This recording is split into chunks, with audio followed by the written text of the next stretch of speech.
Hey, welcome to Firescale Audiobooks. If you enjoy our audiobooks, please consider subscribing to the channel. Also, feel free to share your review in the comments section below. The next day gently arrived. It was the day of the royal party. The royal party was scheduled for 10 a.m. in the morning, but at this time, Asher still hadn't made his way to the palace yet. He was still dressing up after having breakfast. After all, no party that was set for a particular hour ever truly began at that exact time. Asher stood before a mirror, dressed in a refined combination of blue, ash, and black cloth. If there were a charm stat on his system, it would simply read infinity at this point. After spraying the perfume he had bought the day before, Asher called out Lyra. Hearing her name, Lyra stepped into the room. "Yes, young master," she replied with gentle respect. "Is everything and everyone ready yet?" Asher asked as his gaze turned to meet hers. "Everything is ready. We're just waiting on you, young master," Lyra answered calmly. Asher nodded with composure, then began walking toward the door with steady, measured steps. Lyra swiftly moved ahead and opened it. "Good afternoon, 10th son," the 5 guards stationed outside greeted him in unison. Asher nodded slightly, his eyes briefly scanning their new armor. However, he didn't comment on it.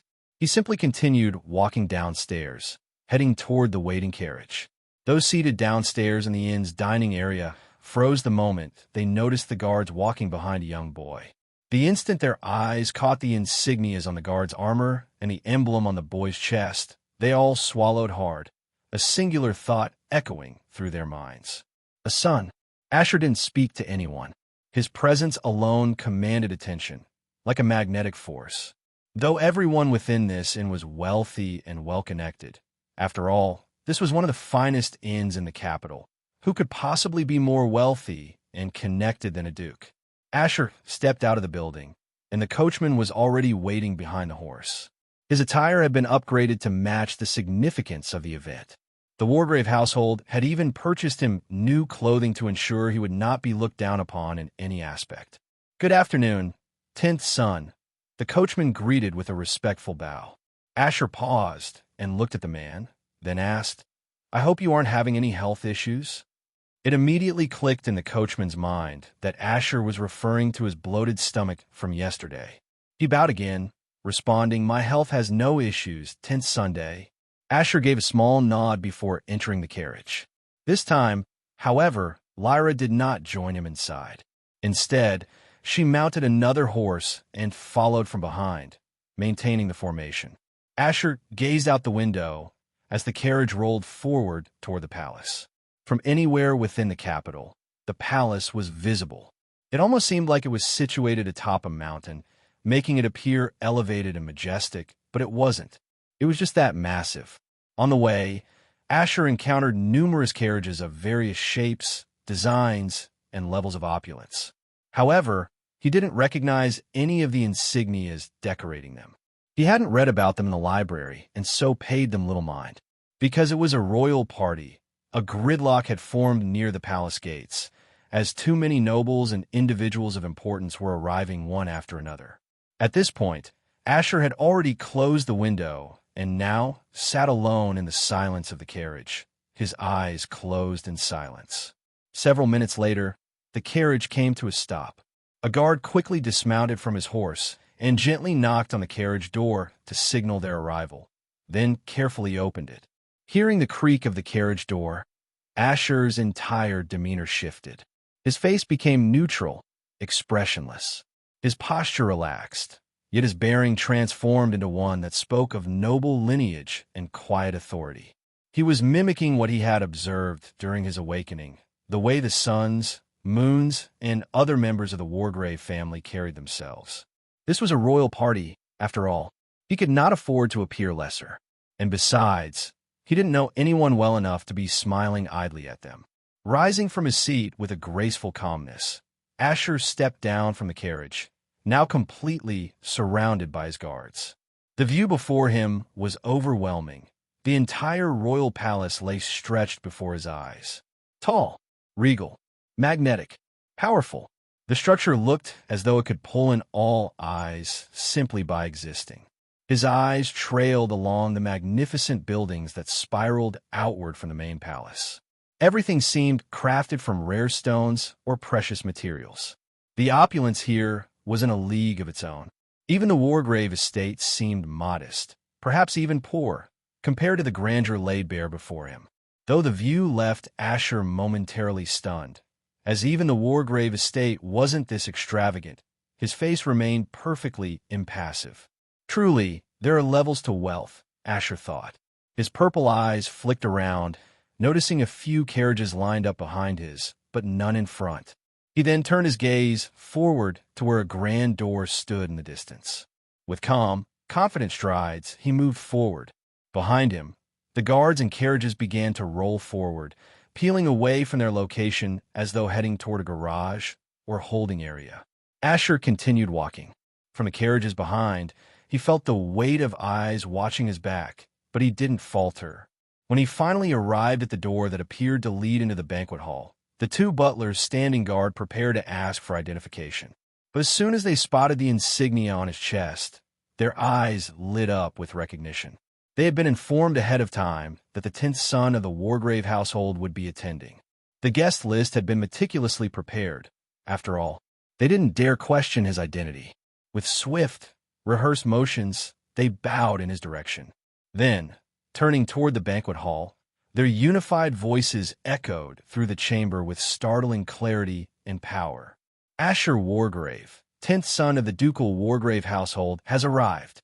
Hearing the formal announcement, Asher could only sigh internally. Nobles are really ostentatious, he couldn't help but think. Regardless of what he felt, he took the next step forward into the hall. Nobles, and those of importance, were always announced before they stepped into the banquet hall. This was a sign of respect and tradition that had existed for generations. However, only those from noble households were ever given this honor. Merchants were never announced. After all they had was money, and that was something every noble possessed in abundance. As for individuals outside the noble hierarchy who were still deemed important enough to be announced, they were powerful figures, beings like Lily of the Abyss. After all, in this world, power stood above money, status, and bloodline. Inside the grand banquet hall, conversations flowed freely as nobles mingled, formed connections, and strengthened alliances.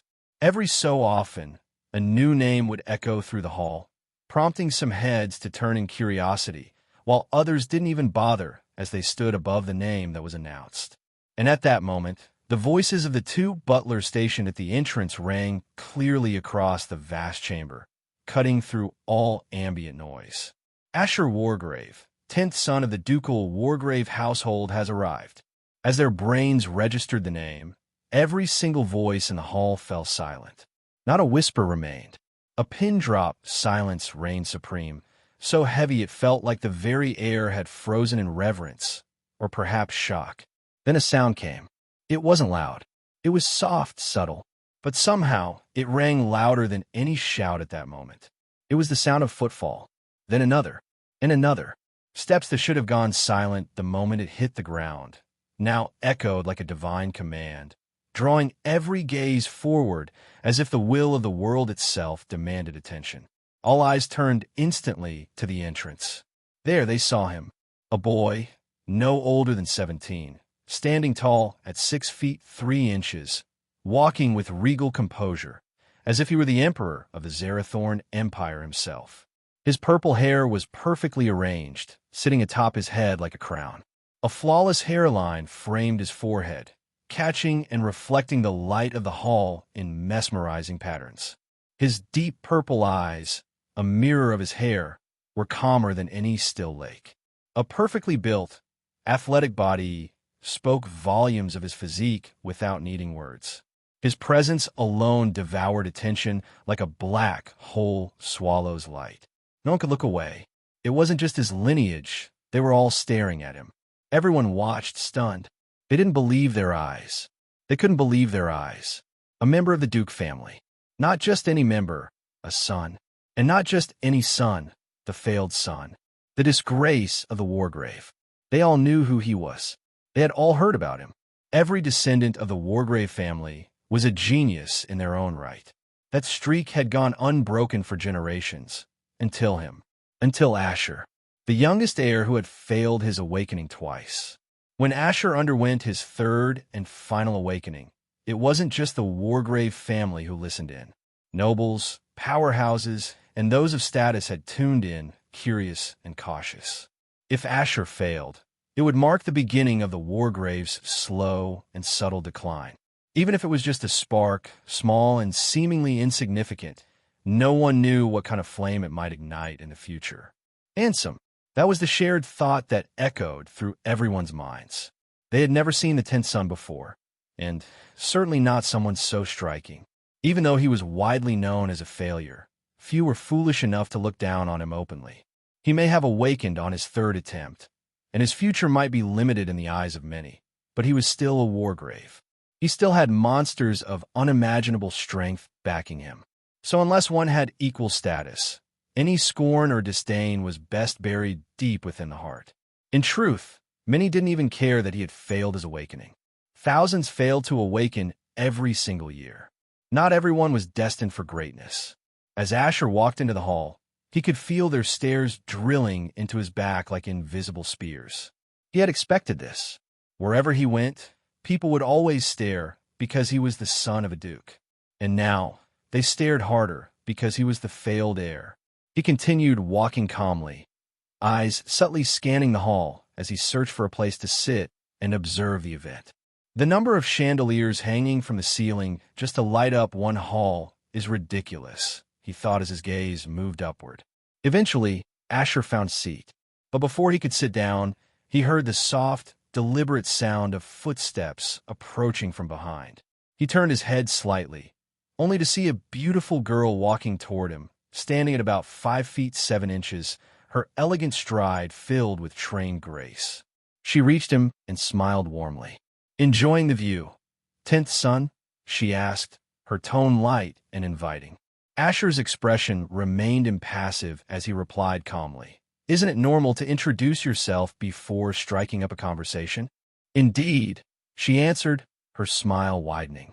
"My name is Darisa Camber, first and only child of Marquis Darian Camber." A Marquis, huh? Asher thought.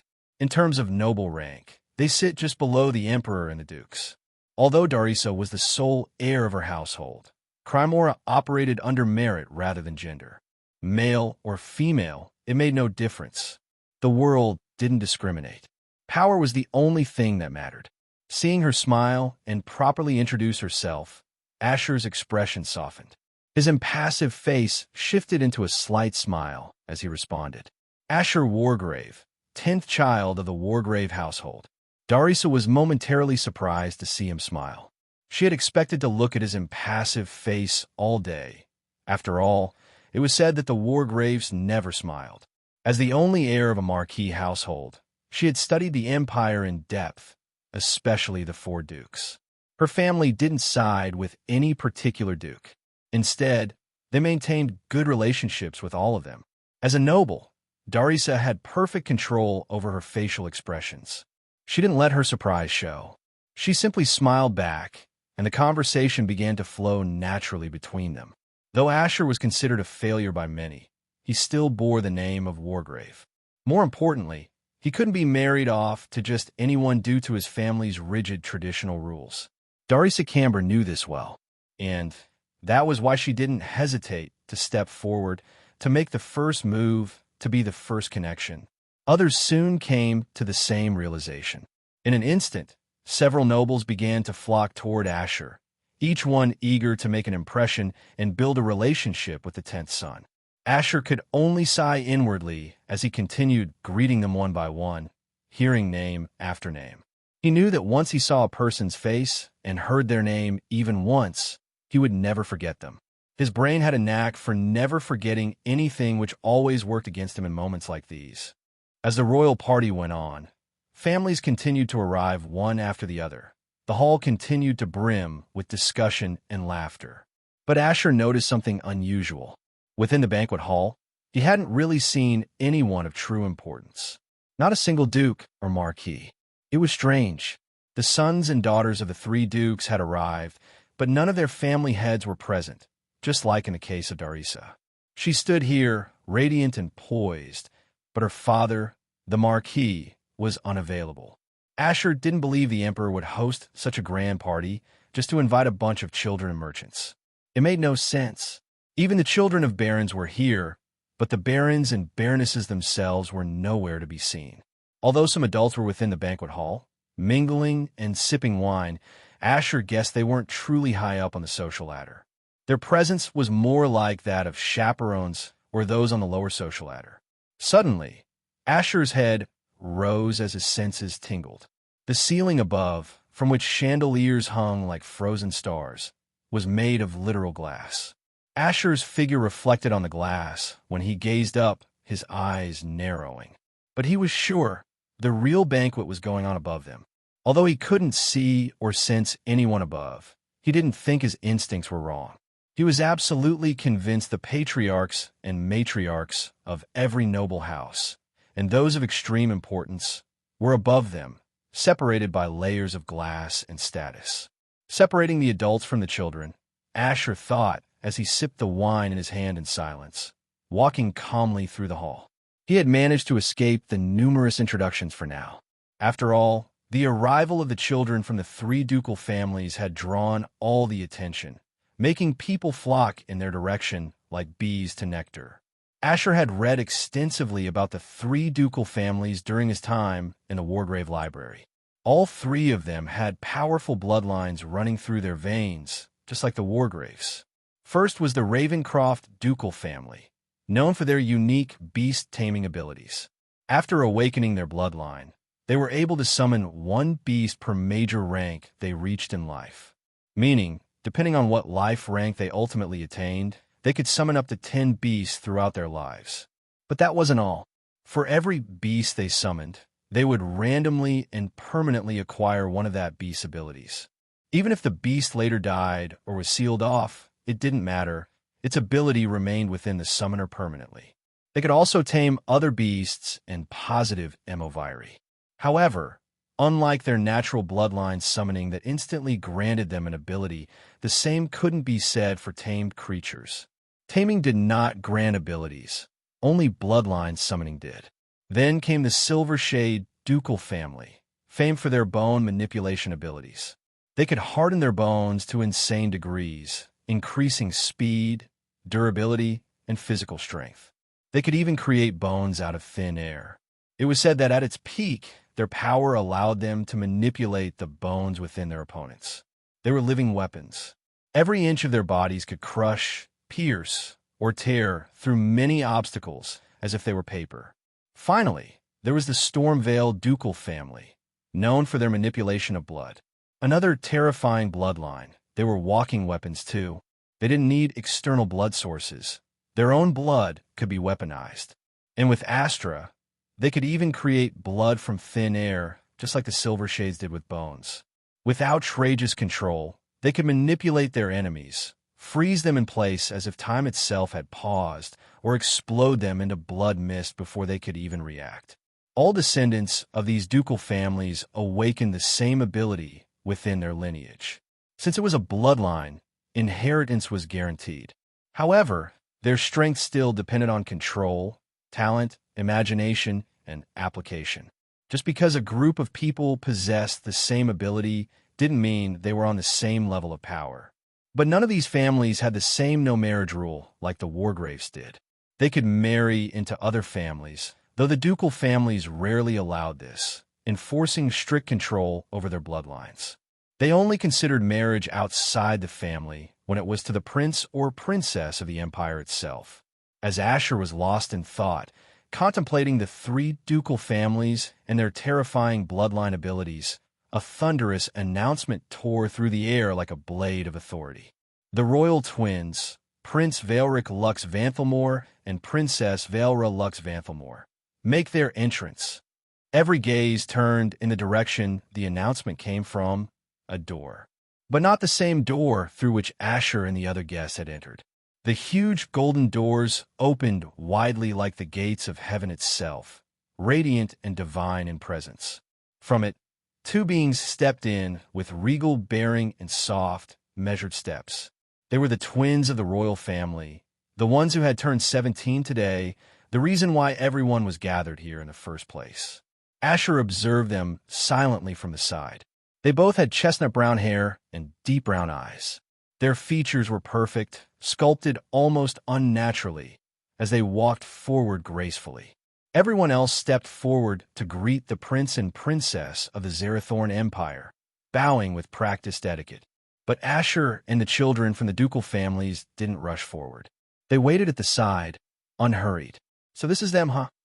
Asher thought as he moved casually, blending in with the flow.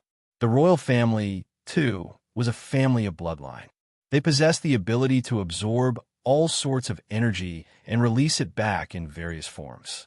A frightening power, a broken family, through and through. You could punch them with all your might, and they wouldn't even flinch. They would absorb the kinetic force behind the attack instantly. It was with this ability that they had climbed to the rank of emperor during the olden days, establishing their rule. They were walking weapons. Their bodies didn't even need to actively absorb anything. The absorption was passive like breathing, yet they could also choose not to absorb if they so wished. Good luck catching them off guard with a sneaky attack, Asher thought as he shook his head faintly, the corner of his mouth twitching. But he knew their weakness. Although they could absorb and store energy, their energy storage capacity could never be infinite. It had a limit, an upper ceiling that, once reached, rendered them vulnerable. Their second weakness was weapons. Although they didn't need to block things like punches or shock waves, attacks from physical blades were different. They had to block or avoid those. After all, a punch was purely kinetic energy, something absorbable, while a blade caused damage through physical penetration. It wasn't just force. It was a combination of material density, shape, and razor-sharp edges. That kind of damage was different, bypassing their absorption ability. So in truth, their ability wasn't really omnipotent. Not by a long shot. Asher continued to stand alone as he watched the party. When is a face-slapping moment going to happen? Or were all those authors just lying? Although it's understandable, nobles only act high and mighty against commoners, Asher thought with a sigh, as he really wanted to see a face-slapping moment. I never thought the 10th son himself would come personally for my birthday party. Asher heard a voice from behind. He turned, his gaze landing on the figure walking towards him, the princess of the Zerathorn Empire, Velra Lux Vanthelmore. Would you have preferred another son in attendance or a moon, Princess Velra? Asher replied with an expressionless face. Velra simply smiled as she spoke. I did not know any sun or moon in particular. Besides, neither of them are my age. Unlike you, who is 17 like me. Asher simply nodded as they continued to talk. So, what do you think of the party, Asher, if I'm permitted to call you by name? Velra continued with a smile. Of course you are, Your Highness, Asher replied, his own smile appearing. Please call me Velra, Velra simply stated. Asher simply nodded. Velra, the party is kind of fun, although I've never been to one to actually know that. Is that so? I personally think it's boring. I'm not into these kinds of things. But my brother wanted it. He sees it as an opportunity to strengthen the bond between the Empire and its people. Velra walked gently as she spoke. The music rose gently as people began to dance to the tunes. Aren't you going to ask a lady to a dance, Asher? Velra spoke as her brown eyes stared into his purple eyes. She raised her hand, expecting him to take it. Asher smiled, his form lowered as he took her hand gently and kissed the back of her hand as he spoke. It will be an honor to dance with the princess of the Zerathorn Empire. But before Asher could even take a step, someone walked up to him and Velra with calm strides. Allow me this dance, Princess Velra. The boy bowed with respect, his hand on his chest. Maybe another time. I'm already set to dance with the 10th son of the Wargrave. Velra declined with easing composure. As Asher and Velra were about to walk away, the boy spoke again. Your Highness, the 10th son is the failure of the Wargrave family. You can't be seen dancing with him, or it might indirectly affect your own image. Velra instantly paused and turned, her smile gone as she replied, Ryan Silvershade, are you telling me who to dance with at my own party? Her tone dropped the more she spoke. I know I wish for a face-slapping moment, but for it to turn out this way is really unexpected, Asher thought as he watched in amusement. I'm not, Your Highness. I'm merely stating the facts. A genius such as yourself can't be with a failure who only awakened on his third awakening despite the blood that runs through his veins, Ryan replied, his black eyes meeting the princess's brown eyes. But before Vaelra could even speak, Asher replied, Aren't you the son of a duke? Ryan's eyes turned to Asher as he replied, I am. Then tell me, why are you so desperate for attention at this moment? Asher spoke, his purple gaze fixed on the boy before him. The princess can't just be southeast. Before Ryan could even finish, Asher cut him off. Are you the emperor that you can order around the princess? But before Ryan could reply, a voice came from his side. It seems some idiot sees my sister as a path to power. It was the prince, Vaelric Lux Vanfilmore. Ryan instantly frowned. He had only wanted to dance with the princess first, then build connections. He didn't want some no-name dancing with her. Ryan's silver shade. I will be having a word with the duke about this. Vaelric spoke as he arrived. His gaze shifted to Asher, then to his sister. Let's go. Asher, Vaelra spoke, her smile returning as they stepped onto the dance floor. Asher didn't know how to dance, but he could from the original Asher's memories. He simply followed the memories and the princess's movements and mastered it on the fly. I'm sorry for such a sight, Vaelra spoke as she moved. I never thought I would hear a princess apologize. Asher spoke calmly as they both moved to the rhythm of the tune being played. And I never thought a wargrave could dance or smile. Vaelra replied with a chuckle. Just because the wargraves are only known for their battle prowess doesn't mean we aren't good at any other thing, Asher replied in a calm tone. Vaelra's gaze shifted to Ryan as she spoke. You seemed ready to fight him for me despite knowing you would lose, her tone teasing. I was never going to fight for you, Vaelra. Besides, who said I would lose? Asher stated calmly as he spun the princess around, his hand interlocked with hers. I never thought I would hear the day someone would say they wouldn't fight for me, Vaelra simply replied, the smile on her face ever present. She wasn't angry at Asher's words. After all, why should Asher fight for someone he just met? Even if she was the princess of the empire, even she wasn't that naive. Asher simply smiled and didn't reply. He simply stated the truth. He had no need to fight over a woman barely a week after his transmigration. Why do you think you wouldn't lose? Ryan has been training since he was 5. I do not think you can match up, Vaelra continued to speak. Let's just say, despite my third awakening, I remain a wargrave, Vaelra, Asher replied, having no time to list what made him confident. The tune came to an end, and they both came to a halt as they stopped dancing. It was a nice interaction. I hope we meet again. Of course, that is if you survive your true awakening, Vaelra spoke as she walked away, moving to interact with other nobles. Asher simply shook his head. He headed towards the door, ready to call a day. Since no face slapping really happened, he had no reason to be here. Lyra, who had her gaze fixed at the door waiting for her young master, instantly called the coachman the moment she saw Asher. The carriage arrived at the front. Stepping in, Asher simply left, having no intention of remaining here. 2 days were wasted without training. He had better things to do. Before Asher's carriage could even roll away, a figure instantly appeared in front of it, making the coachman halt the carriage abruptly. Before the figure could even utter a word, he was instantly surrounded by the 5 guards and Lyra, all of whom had already drawn their weapons and stood in a battle-ready stance, prepared for combat without hesitation. The figure they surrounded was wearing a butler's uniform. They assumed he might be a servant of the palace, perhaps a real butler. But at the end of the day, that was still a huge might. There was a chance he could be an enemy in disguise, and none of them were willing to take such a risk lightly. Who are you, and what do you want? Lyra's voice rang out. The soft, gentle voice she reserved for Asher was nowhere to be found. Her tone was ice-cold, matching her sharp and unreadable expression. She recognized the butler. After all, her eyes had been fixed on the entrance of the banquet hall from the moment Asher stepped into it. She knew the figure before them was one of the 2 butlers who had been announcing nobles and people of importance as they arrived at the banquet hall. But Lyra couldn't care less about that fact at the moment. Recognition meant nothing in a place where betrayal could lurk behind familiar faces.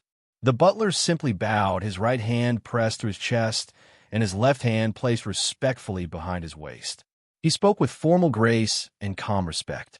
"Pardon my intrusion, Knights of Wargrave, but the Emperor demands the 10th son's presence." At the mention of the Emperor, Lyra and the knights instantly frowned. After all, the man presided over the entire empire. To disobey his orders would be nothing short of treason. Still, Lyra didn't budge. She remained unmoved as she replied coldly, "Without a royal order, we aren't obligated to do anything. At the count of 3, if you are still blocking our path, you will be seen as an assassin." At Lyra's words, the knights readied themselves again. Although they were still within the royal palace, and the royal knights were supposed to be responsible for this ground, they didn't trust anyone beyond their circle. 1. Lyra started counting. 2. No need to cause a scene at the royal party. Lyra. Asher's voice came calmly from the carriage as he stepped out with composed strides. 10th son. We can't be sure he was actually sent by the Emperor himself. One of the knights immediately spoke, his figure materializing beside Asher, just in case an arrow were to shoot out of nowhere. The knight's instincts had been sharpened by years of service. "Lead the way," Asher simply said to the butler, paying no attention to the surrounding tension. Turning to Lyra and the knights, he spoke once more. "You've done well for the day. I will be back." With those words, he walked back toward the banquet hall with steady steps.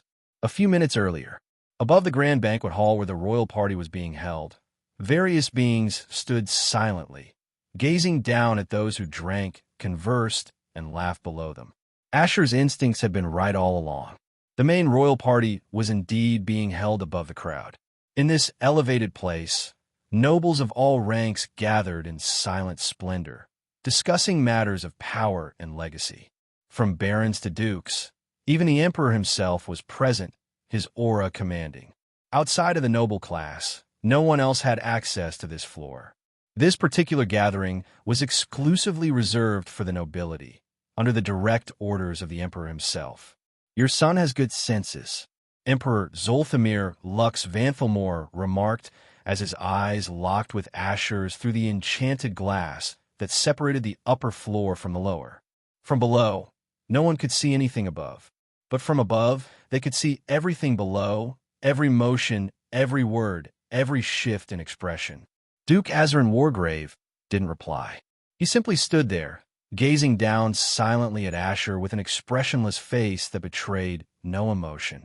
At that moment, although all nobles of the empire were gathered on the upper floor, they did not stand as one group.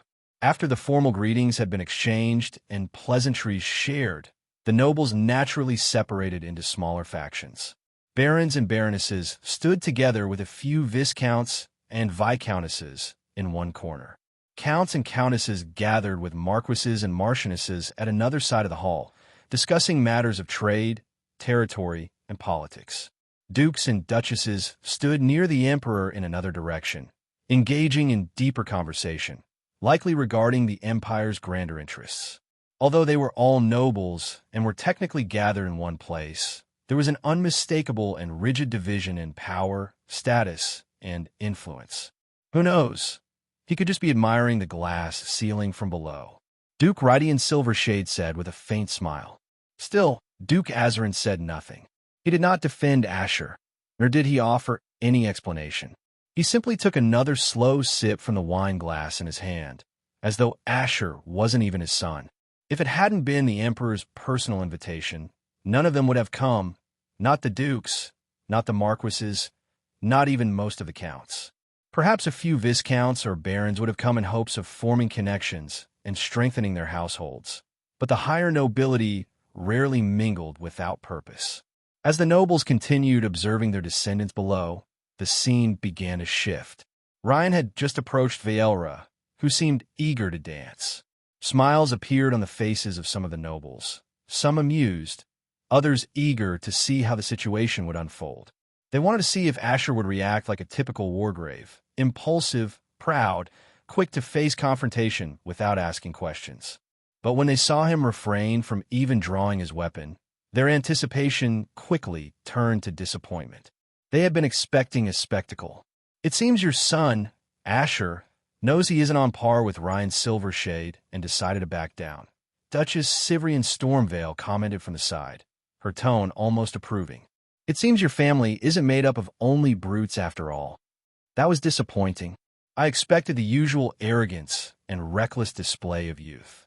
Duke Mavrek Ravencroft replied as he casually fed and patted a crow that rested eagerly on his lap. The creature wasn't a summon or a tamed beast. The Ravencrofts simply had a natural affinity with animals. They gravitated toward them instinctively. They watched as Asher danced with Vaelra. Then, quite suddenly, Duke Rydian Silvershade spoke. "How about a bet, Azarin?" Duke Rydian's gaze turned to Azarin, who still seemed unbothered. Curious gazes turned to him from all corners of the hall, wondering what he was about to propose. Seeing that Azarin didn't reply, Duke Rydian continued speaking, a wide grin forming on his lips. "A spar between our sons. As for the stakes, let's say 10% of our family's yearly earnings." His words struck like a bomb in the hall. Even nobles who weren't part of the conversation had been listening, and now they turned in surprise.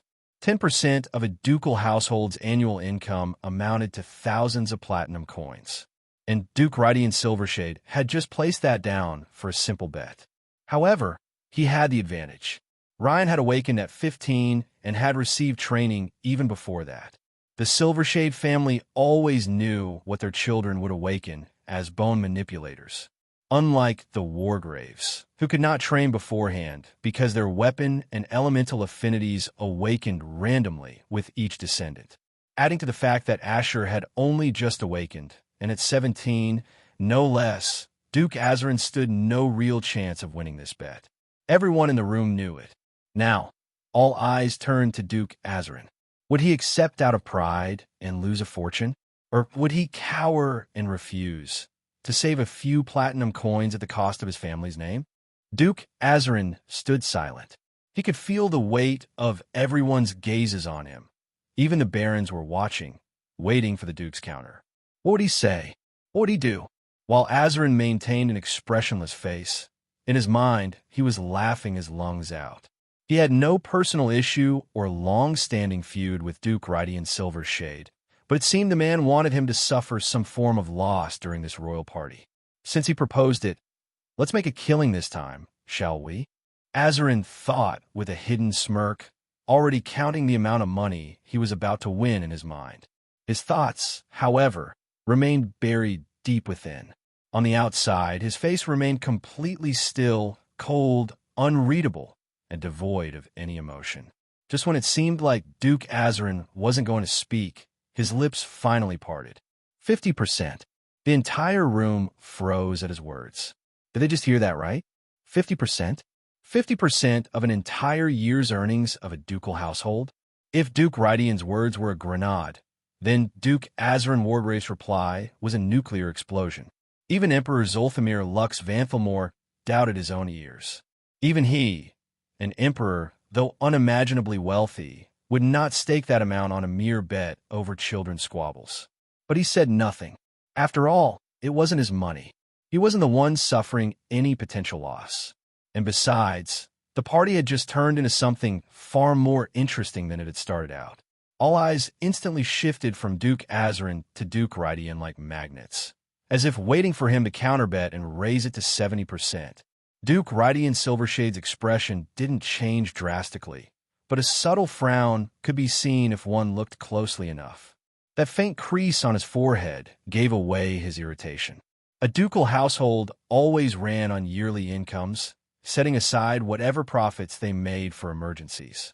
Any noble family losing 50% of its yearly income will be financially crippled, whether they were a duke, an emperor, or even a baron. Although these nobles possessed vast savings, funds that could make their yearly income seem like spare change, those savings were never meant for trivial bets. They were meant for war. After all, no one wages war without money. War was an investment. You begin with wealth, and if you win, you gain more than you risked. But if you lose, everything burns down to ashes. which meant if he lost this bet, a lot of the family's extravagant lifestyle would have to be cut in half, if not more. But Duke Rydian couldn't back down now. He had been the one who initiated the bet to pressure Duke Azarin. But now, the tables had turned. The pressure was on him. If he backed down at this point, he would lose face before all the nobles present. Wait, is this a ploy to get the entire bet canceled? So he can save his family from disgrace and still save some platinum coins at the same time? Duke Rydian suddenly thought. His eyes turned sharply to Duke Azarin as his thoughts continued to swirl. Even if you are a brute, you're still cunning. But you're still a brute, Azarin. At the sides, the barons and viscounts felt a mix of awe and resentment. They would need years, possibly decades, just to save the amount of money being casually used for this bet. Yet here the dukes were, throwing it around like it was a game. They suddenly felt too poor to even exist in the same room as these people. Rydian, I advise you to make your decision. Asher has already stepped out of the banquet. Duke Mavrek Ravencroft said with a relaxed smile, clearly enjoying the unfolding show. He was buying time while his son escapes, he thought, before speaking again. Let's do it then. At his words, the Emperor instantly acted. Taking out an orb from his space ring, he spoke firmly. Stop Asher Wargrave from leaving. Inform him that I require his presence. Shock rippled through the room as nobles began moving. They started heading down to the floor below. The bet of the century was about to begin. Present time. Asher walked calmly into the banquet hall once more. As he stepped in, his gaze flickered toward the side as he heard the doors opening, the same doors the royal twins had entered through earlier. The Emperor Zolthamir Lux Vanthelmore has arrived. The Dukes Azarin Wargrave, Mavrek Ravencroft, Sivrian Stormvale have arrived in attendance along with other noble figures. As the announcement tore through the hall, the music that had been playing ceased instantly. Thoughts paused. Movements halted. Then all eyes turned to the door in collective shock. Many doubted their own senses. They couldn't help but think, the Emperor has made an entrance? They would have never guessed that the Emperor himself would attend this party in person. Everyone instantly bowed in unison, greeting with practiced reverence. We greet His Royal Highness, the Emperor. Emperor Zolthamir Lux Vanthelmore stood with the grace befitting his status. Behind him, the dukes and other nobles stood silently, radiating an imposing presence that dominated the room. I thank you all for accepting my royal invitation. Emperor Zolthamir spoke as his voice, calm and commanding, echoed across the hall. I hope we continue working together to make this empire great. But, he continued after a pause, at this moment, we are here for my children, my son, and my daughter. And to make the party more interesting, we shall be having a spar between the 10th son, Asher Wargrave, and Ryan Silvershade, both of whom appear to be very much interested in my daughter. At the Emperor's words, eyes immediately turned to Ryan and Asher. Everyone had seen them argue a bit earlier, perhaps over the princess. And now, it appeared they were about to fight because of it. Of course, I will not be using my imperial authority to impose this spar, the Emperor clarified. This battle was proposed by Duke Rydian Silvershade and accepted by Duke Azarin Wargrave. He paused again, allowing the nobles and guests to process what he had just said, making it clear that this was not a forced confrontation under royal command. And naturally, he added with a slight smirk, there are stakes involved. The losing household shall pay 50% of their annual income to the victorious one. At Emperor Zolthamir's words, many in the room felt weak at the knees. They mentally began calculating the amount of money at stake in this outrageous bet. But the Emperor paid no attention to their reactions. This spar will be taking place outside, and I will personally be officiating the match, Emperor Zolthamir concluded. He then turned and stepped out of the hall. The nobles followed behind him calmly, seemingly unconcerned that the Emperor had made the bet public. After all, only the losing side would suffer immense backlash and humiliation. Immediately, everyone began scrambling toward the door, racing to secure the best seats for the upcoming duel between two ducal households. So this was why I was summoned, huh? It seems no noble party ever begins in peace or ends in peace. Asher thought with a tired sigh as people rushed past him in excitement and disbelief. Besides, I didn't even know Father would be coming. And for him to agree to a 50% bet, is he that confident in me? Asher couldn't help but smile faintly at the idea that the Primarch had such faith in his abilities. Only if Asher knew. The Primarch had been the one who proposed the 50% stake himself, and was simply using his son to make a quick fortune. Asher stepped outside, arriving at a clear, large area behind the castle. Everyone had already gathered around. Some stood on trees as they watched from above in order to catch every moment of the battle. Some stood at the side, some stood at the front. Asher walked to the front, where Emperor Zolthamir had designated as their battlefield. Ryan was already standing there. As the son of a duke, who had been raised with discipline since birth, he stood composed and with an air of nobility around him. A calm schadenfreude smile could be seen on his face, which literally interpreted, "I'm going to take my time, enjoy this fight and your pain." Asher didn't return the smile. He simply arrived in front of Ryan with calm strides. He didn't have enough brain capacity to go around caring about or thinking deeply about a guy he had just met a few minutes ago. Emperor Zolthamir arrived between Asher and Ryan and started speaking. "This duel will end when one of you gives up or falls unconscious, or when one is about to receive a fatal injury, and I step in. No bloodline abilities, no Astra. This is purely physical." He paused, allowing Asher and Ryan to absorb and understand his words. "Remember, this duel involves 50% of your household's earnings on the line, so make it interesting.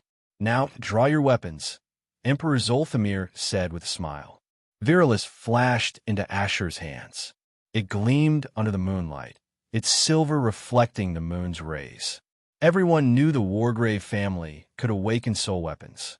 Their eyes traced every inch and corner of Virilis, trying to see through her and discern her secrets. Will he show us the ability the rapier holds? They all wondered. To them, it seemed like the only way for Asher to win this spar was to rely on the ability of his soul weapon. But with the Emperor banning the use of bloodline abilities, Asher had no hope, or so they thought. In Ryan's hand, his own sword appeared as he stared Asher dead in the eyes. Seeing both of them ready, the Emperor vanished, his voice sounding like an echo as he disappeared. "Begin." Without even waiting for a beat, Ryan instantly blurred forward, crossing meters within seconds, his sword already screaming towards Asher's neck. Asher didn't move. He simply watched the sword approaching his neck. Seeing this, the nobles thought Asher wasn't fast enough to react. Just as the sword was about to connect, Virilis flashed forward. With a resonating clang, the two blades met. Ryan frowned. He couldn't believe Asher had kept up. After all, Asher had only just awakened. Even with the Wargrave's physique, it should have been impossible to match his speed. He moved again, his sword changing targets this time as it sliced toward Asher's chest, threatening to tear it open. Weak Asher thought. His mind could telegraph everything Ryan did before he even did it, his breath, his muscle contractions, his heartbeat. Asher sensed it all, his omni-perception showing everything to him like it was written in a book. Asher didn't bother blocking this time. He simply sidestepped. His right knee instantly swept upward. With a bam, it detonated against Ryan's ribs. Pain exploded at the point of impact, but before Ryan could regain his footing, Asher was already there. Virilis floated in the air as if giving up on this useless spar. Asher's fist connected with Ryan's temple like a battering ram. Ryan felt his consciousness flicker in and out. He couldn't understand what was happening. One moment he had attacked, and the next he was being beaten down. His eyes couldn't even follow the speed of Asher's movements. But Asher didn't wait. He moved without pausing. A sweeping kick to the knees, Ryan buckled and dropped to the ground. He blinked as his sides crashed against the earth. He opened his eyes just in time to see a fist screaming down from above toward his face. His body reacted on instinct as he instantly threw himself to the side, frantically dodging. But Asher's fist didn't impact the floor beneath him. His hand froze mid-motion, then instantly changed rhythm as his elbow snapped sideways toward Ryan's gut. He could read Ryan. He had already seen him dodging before he even moved. Asher had simply adjusted to Ryan's movements. Ryan's sword instantly flashed as he tried to slice Asher's elbow with its sharp edge and cleave his arm off at once. But in a blur of motion, Asher's body rotated. His torso, waist, and shoulders flowed to the side, his footwork guiding him seamlessly. His hand shot upward like a launched rocket, tearing through the air as it slammed into Ryan's chin. The sound of impact exploded in everyone's ears as the crack of bone and teeth breaking echoed. The force of the impact lifted Ryan off the ground briefly, but before his feet could land again, Asher's knuckles blasted against his nose. Ryan's head jerked backward, his neck following in tandem, before his entire body was dragged by the force and inertia as he rolled backward. Asher walked toward Ryan with calm strides, his purple eyes unconcerned for the boy struggling to stand. Ryan felt pain from every part of his body. His nerves sent only signals of torment. He was still just a kid. He couldn't shut them out. His mind and body ached, but he didn't scream. His father was watching. Yet at the same time, he couldn't believe his eyes. Asher was never supposed to be this strong physically. It was impossible. He couldn't understand how Asher had been so fast that he couldn't keep up with his movements. If only I could use Astra, I could augment my movement and attacks. I would have buried him in bones. His mind raged. He wanted to use his bloodline abilities in Astra, but he knew he couldn't simply throw away the Emperor's orders. His eyes shifted to his father, who looked at him with an expressionless face. He knew, even though the man showed no emotion, that was only because various nobles were gathered here, watching. Otherwise, Rydian's face would have twisted into a frown. Ryan's gaze shifted from his father back to the cause of this impossibility before him. But all his eyes met was a foot crushing down from above like a hammer. It impacted his face with a sickening bam. His head slammed into the ground, and the earth beneath his skull buckled as spiderweb-like cracks spread out. But Asher wasn't done. He removed his foot, crimson blood dripping from it. His leg moved as it changed position. It hovered over Ryan's knee like an ominous UFO that crashed downward. Then it came, the sound of bones shattering under pure, unrestrained force. Ryan's leg snapped as the bones turned to dust. Ryan couldn't bear the pain anymore. A piercing scream tore through his throat. Eard! His voice tore through the air, slamming into everyone's ears like thunder. But Asher didn't care. His foot moved like a viper, instantly crushing Ryan's larynx. Instantly, the scream vanished, as if it had never existed. Asher didn't pause. His foot lifted again. Ryan's eyes widened in horror. Asher was no different than an extremely dangerous Emovira in his eyes. He watched helplessly as the foot crashed down again against his second knee. But he couldn't scream. He couldn't do anything. He couldn't even give up. He needed his voice for that. Asher's foot descended yet again as he crushed Ryan's elbows like they were nothing but twigs. With that, Ryan fell unconscious. He couldn't survive that kind of pain. Asher stood with a calm gaze as he stared down at the mangled boy called Ryan, who now lay half dead. Originally, Asher would have exchanged attacks with his opponents, trying to gain as much battle experience as possible, if there was any to gain. But not this time. If there was anything Asher hated, it was stupid people who couldn't mind their own business or simply shut their mouths when it was clearly the better option. He had ignored Ryan, not because he couldn't respond, but simply because he couldn't be bothered. He didn't have the time to argue or fight with someone over a woman he had just met. It wasn't worth his attention. Asher wasn't someone who allowed his emotions to be manipulated so easily. Even as they were about to spar, Asher could feel Ryan's gaze and smug smile. He knew exactly what Ryan wanted, to make him scream, to make him beg, and to make him bleed. So Asher returned the favor, not with a smile or a word, but with his actions.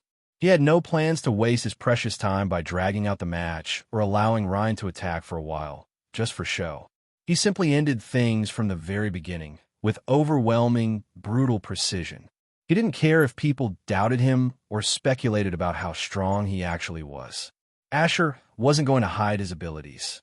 Though he would naturally conceal a few things as a trump card, he wasn't going to act weak or try to match Ryan evenly just because nobles were watching. He wasn't here to play that kind of game. If he had transmigrated into this world as a commoner, that would have been one thing. But he was born as a wargrave, someone with the backing of monsters, both literal and figurative. There was no need for him to play the strong, acting weak role. That wasn't his style. The entire clearing had descended into absolute silence. Every single conversation had ceased. No whispers, no murmurs, only wide eyes and gaping mouths as everyone stared on in extreme disbelief. Asher was supposed to be crushed. That was what they expected. But here he was doing the impossible right in front of their eyes. He overpowered his opponent with speed, strength, precision, and terrifying efficiency. They watched him flow from one attack to another, like a ceaseless tide. Even when Ryan dodged or blocked, it was as if Asher had already seen it coming, like he could peer a few seconds into the future and adjust accordingly. At this moment, only the sound of bones breaking thundered in their eardrums. They heard Ryan scream, but then they saw Asher cut off his screams as easily as he had landed the first blow. The sounds of bones snapping, crunching, and breaking continued, without pause, without hesitation, without remorse, and without an ounce of mercy. Many people swallowed hard. Their bodies reacted involuntarily, a jolt of cold fear running down their spines as if they themselves could feel just a fraction of Ryan's pain. But none moved. They stood as if frozen in time. This was the failed heir. This was the ruined heir. The disgrace of the Wargrave bloodline. The dim sun. If he was a failure, then what were they? They couldn't help but think, the question hammering into their minds. They watched as Ryan, the son of a duke, lay half dead on the ground. Only the faint rise and fall of his chest served as proof that he was still clinging to life. Asher's hands moved with calculated grace. He pulled out a handkerchief from the pocket of his chest coat, calmly wiped the blood from his hands, and dropped the cloth beside Ryan's broken body. Without a second glance, he turned and walked away. He didn't wait for the Emperor to declare a winner. He didn't need to. Even the Emperor hadn't moved, just stared at Asher as he approached. Squish, squish. The sound echoed softly from Asher's shoes, soaked in blood, as he walked. His right hand was gently placed across the left side of his chest. His left arm folded behind his back in an elegant, respectful posture as he greeted. I greet His Royal Majesty, the Emperor. At the sound of his voice, the Emperor smiled. He reached out and patted Asher on the shoulder. You've done well, the Emperor said with a nod. Thank you, Your Majesty. Asher intoned respectfully. His gaze then turned toward Azarin, who simply stared at him with golden eyes, expressionless as always. I hope I was able to please the Primarch, Asher said, bowing once more. You did good. You may return, as you had planned, Azarin replied calmly, his voice as devoid of emotion as ever. Asher nodded, turned without hesitation, and walked past them. Virilis floated behind him, its body humming softly like a lullaby.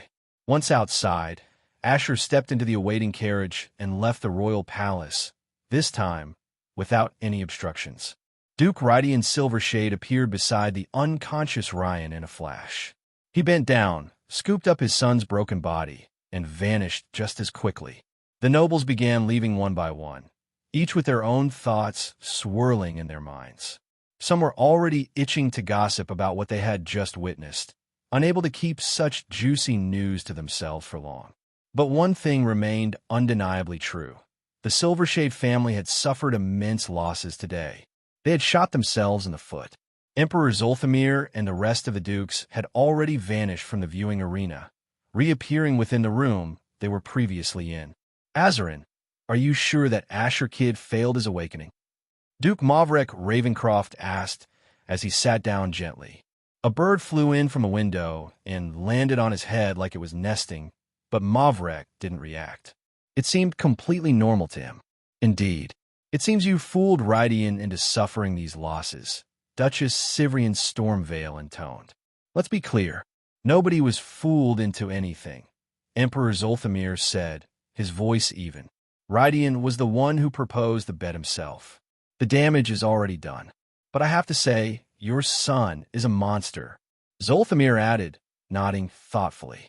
His hand-to-hand combat techniques are flawless. If his fists are that good, I wonder how terrifying his sword skills must be. Still, Azarin said nothing. He simply sat in silence, but his mind was elsewhere, counting platinum coins. I should probably return and tell Zarek, he thought, already planning how he would brag about this moment later. Don't you have anything to say, Azarin? Maverick asked, lifting the bird from his head and gently petting it. I'm sure Rydian is already rushing home to get his son healed. Azarin's golden gaze turned lazily to Maverick. There's nothing to say. This much is expected of all Wargraves. Sigh? What did I even expect from you? Maverick said with a helpless sigh. Who would have thought your son's confidence during his conversation with the princess wasn't unfounded? Duchess Sivrian said with a soft smile. He simply didn't know her well enough to fight her, as he had claimed. She generally approved of men who didn't think with the equipment between their legs, which was why she found herself liking Asher more and more. You really made a killing this time, Zolthamir said with a chuckle. When do you plan to collect the coins? Azarin seemed to pause in thought for a moment before replying monotonously. Today. I don't have time to be moving around tomorrow. The rest of them nodded. As dukes and people of great power, their schedules were packed beyond belief. And so, their conversation continued without Duke Rydian Silvershade, who at that very moment was rushing desperately to the Silvershade estate, trying to save his son's life. Asher sat silently in his carriage as it rolled forward under the moonlight, wrapped in the blanket of the night. At this time, Lyra wasn't with him inside the carriage. She sat on her own horse, riding just beside the moving vehicle. Asher sat with his eyes closed. The window beside him was also shut as he remained deep in thought. He could still feel his boots soaked with a heavy, iron-rich smell of blood. With every part of his body enhanced, especially his senses, the scent slammed into his nostrils like a tidal wave. He felt nauseous. He felt like vomiting, as though he could literally taste the blood on his tongue. But Asher didn't dare throw up. He clenched his jaw and forced everything back in. Asher couldn't be blamed. Prior to his transmigration, when he was still Ethan, he had never been in a single fight, not even a minor scuffle involving a thrown fist. So naturally, Asher hardly ever saw blood. Even when he did, it was either from a minor bruise or a small cut that produced a mere drop and nothing more. But this was different. The only reason he hadn't vomited at this point was due to the 2-day-long massacre of weak beasts that had crossed his path during this journey to the capital. Their blood had stained him repeatedly. Slowly but surely, he had gotten used to its sight and stench. I wonder what it would feel like to kill a person. Asher thought, his mind drifting as he stared blankly ahead. He knew that sooner or later, he would have to fight someone to the death.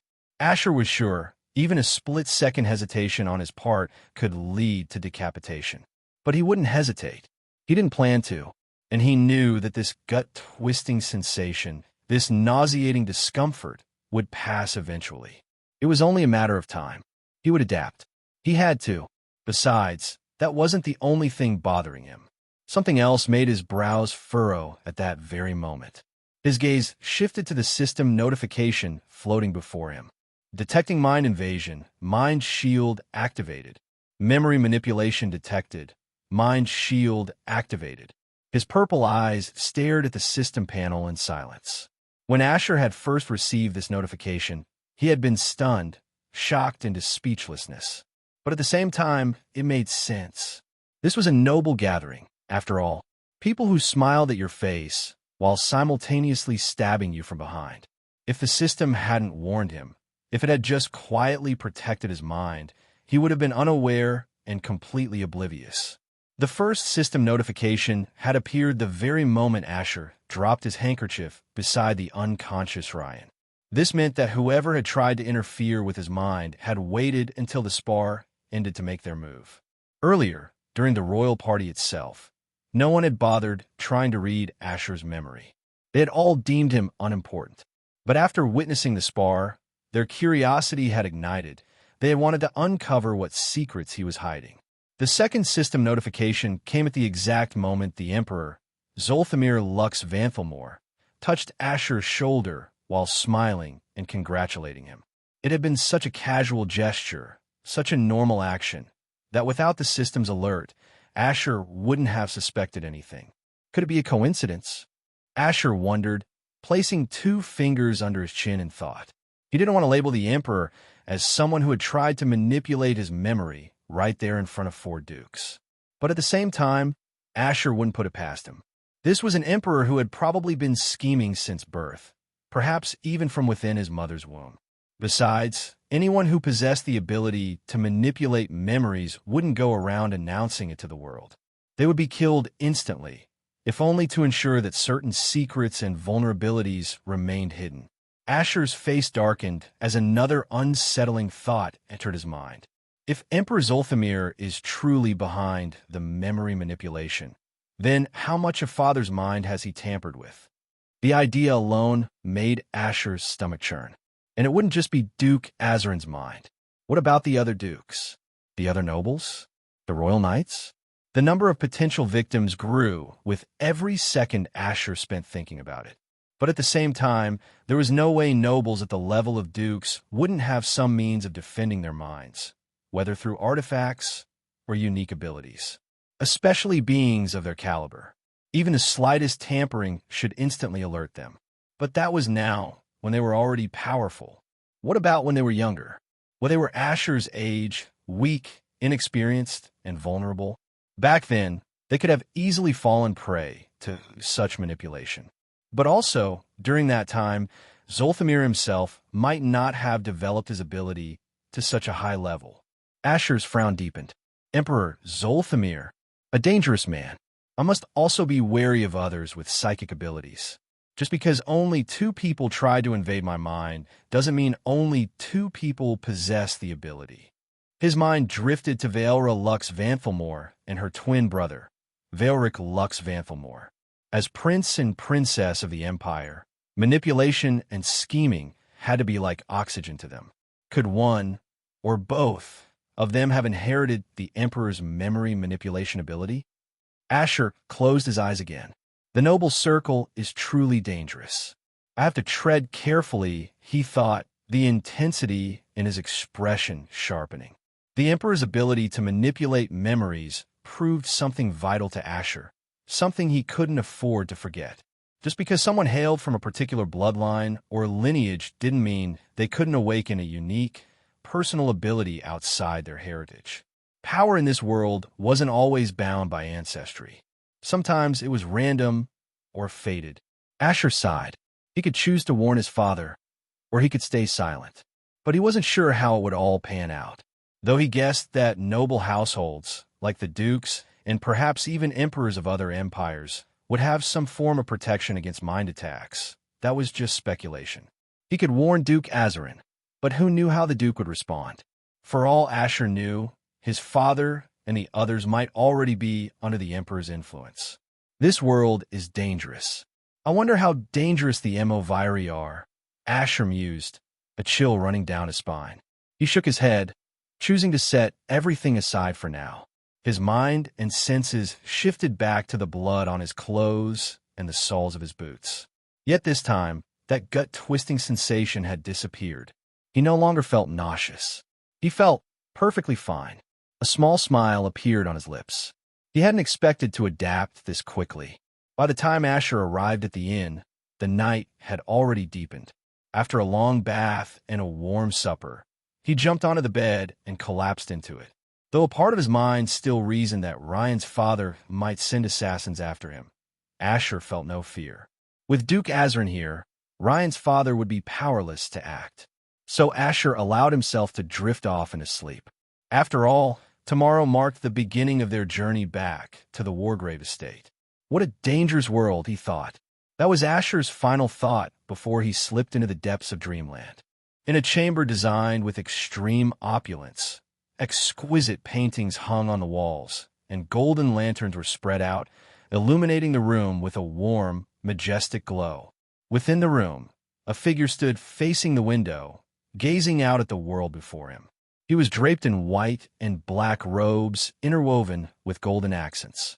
His cape billowed gently behind him as he stood with a small, thoughtful smile on his face.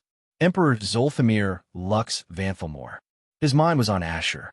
He couldn't quite understand what the boy had done, how he had so effortlessly dismantled Ryan's silver shade without breaking a sweat.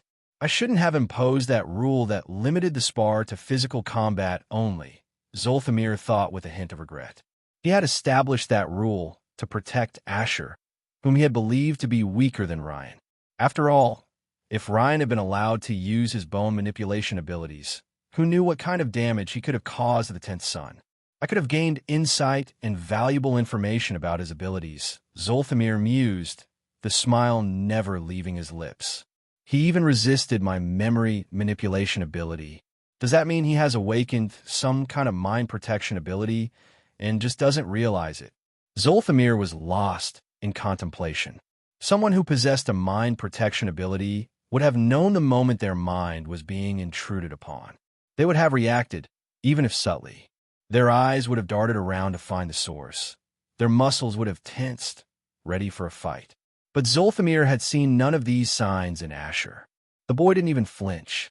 He spoke and walked away with calm strides and steady eyes, completely unaffected. Is it the ability of that sole weapon of his, the rapier? Zolthamir wondered. It seemed like a plausible explanation. He could remember the rapier floating silently behind the boy as he walked past him. Besides, in the Wargrave household, there are records of soul weapons possessing mind protective abilities. Just like them, Zolthamir thought, his ever-present smile sharpening ever so slightly. Although I didn't use the full extent of my ability, just to keep it hidden from the Dukes. Zolthamir reflected calmly. He hadn't unleashed the full power of his memory manipulation ability on Asher due to the presence of the Dukes and other nobles. Maintaining the secrecy of such a rare and dangerous skill was more important than a brief probe into the boy's mind. He didn't believe Asher, or his weapon, at their current levels, could possibly resist him if he truly tried. Although his ability was called memory manipulation, it allowed him more than just altering memories. He could also read them. After all, one must read a memory before they can manipulate it. He could choose to read and then simply not tamper with it. That had been his plan, to scan Asher's mind quietly, then decide his next course of action on a later date. But his ability had a notable limitation. It required physical contact. That was why he had placed his hand on Asher's shoulder. Did Azarin's 10th son really awaken only a week ago? If so, how is he already this strong? And if he didn't, and instead awakened at 15 on his first try, why would the Wargraves hide it? If they had planned to keep it secret, Azarin would never have allowed Asher to win. He wouldn't have accepted Rydian's bet in the first place. Zolthamir's thoughts spiraled. Based on the information his spies had reported from within the Wargrave household, Asher Wargrave had awakened recently, something that now seemed more suspicious than ever. Have the Wargraves finally started using their brains? Zolthamir scoffed inwardly. I should adjust my plans, but I'll need to tread carefully. I don't have to worry about Azarin. He doesn't care about politics, only his spear. But his first son, Malric Wargrave, is a problem. Malric was ridiculously talented, to the point that no one had ever witnessed the full extent of his abilities. Because if they had, they'd already be dead. His only supposed weakness was his love for his siblings, but that wasn't a weakness at all. They were a family of monsters. What truly set Malric apart wasn't just his strength. It was his mind. He could think deeply, strategically, coldly. He could act on impulse when needed, but remain calculated and docile when the moment demanded it. Zolthamir recalled the time he had kidnapped Malric's personal butler, attempting to extract information from his memories. But before his people could even reach the secure destination, Malric was already there, waiting, as if he had planned the entire thing, as if he had seen it all coming. Although Malric was younger than Azarin, it had been speculated repeatedly that he had already surpassed his father in terms of power. Of course, many dismissed this as absurd. Azarin was monstrously strong, ridiculously so, and to surpass him, one had to be a god among men. Even Zolthamir didn't believe the rumor and had tossed it aside as nonsense. But whatever schemes he threw at Malric, the boy responded with terrifying precision, not just defending, but counterattacking in brutal fashion. He wiped out everyone involved, down to their families, their friends, and even their allies. Malric was ruthless in every sense of the word. Sometimes, Zolthamir wondered if Malric even loved his siblings, considering the kind of merciless behavior he displayed. He remembered clearly the time Malric wiped out an entire Count noble household, because the Count had looked at the fifth moon with suggestive eyes and an inappropriate smile. Zolthamir had suffered immense losses under Malric's hand in his efforts to discover the young man's weaknesses, to find some kind of hold over him. Anything, really. But in the end, neither of them could move directly against the other. One was the Emperor. The other was already set to be the next Primarch. They couldn't just clash in the open, not yet. Sigh, this Wargrave family keeps giving me a headache every new day. How many monsters can a single bloodline possibly produce? Zolthamir thought with a sigh. He had once entertained the theory that Malric had awakened an ability that allowed him to see the future, but it remained just a theory. And besides, the future was ever-changing. In terms of political power and raw combat strength, Malric stood untouched. Nobles didn't even dare blink in his direction.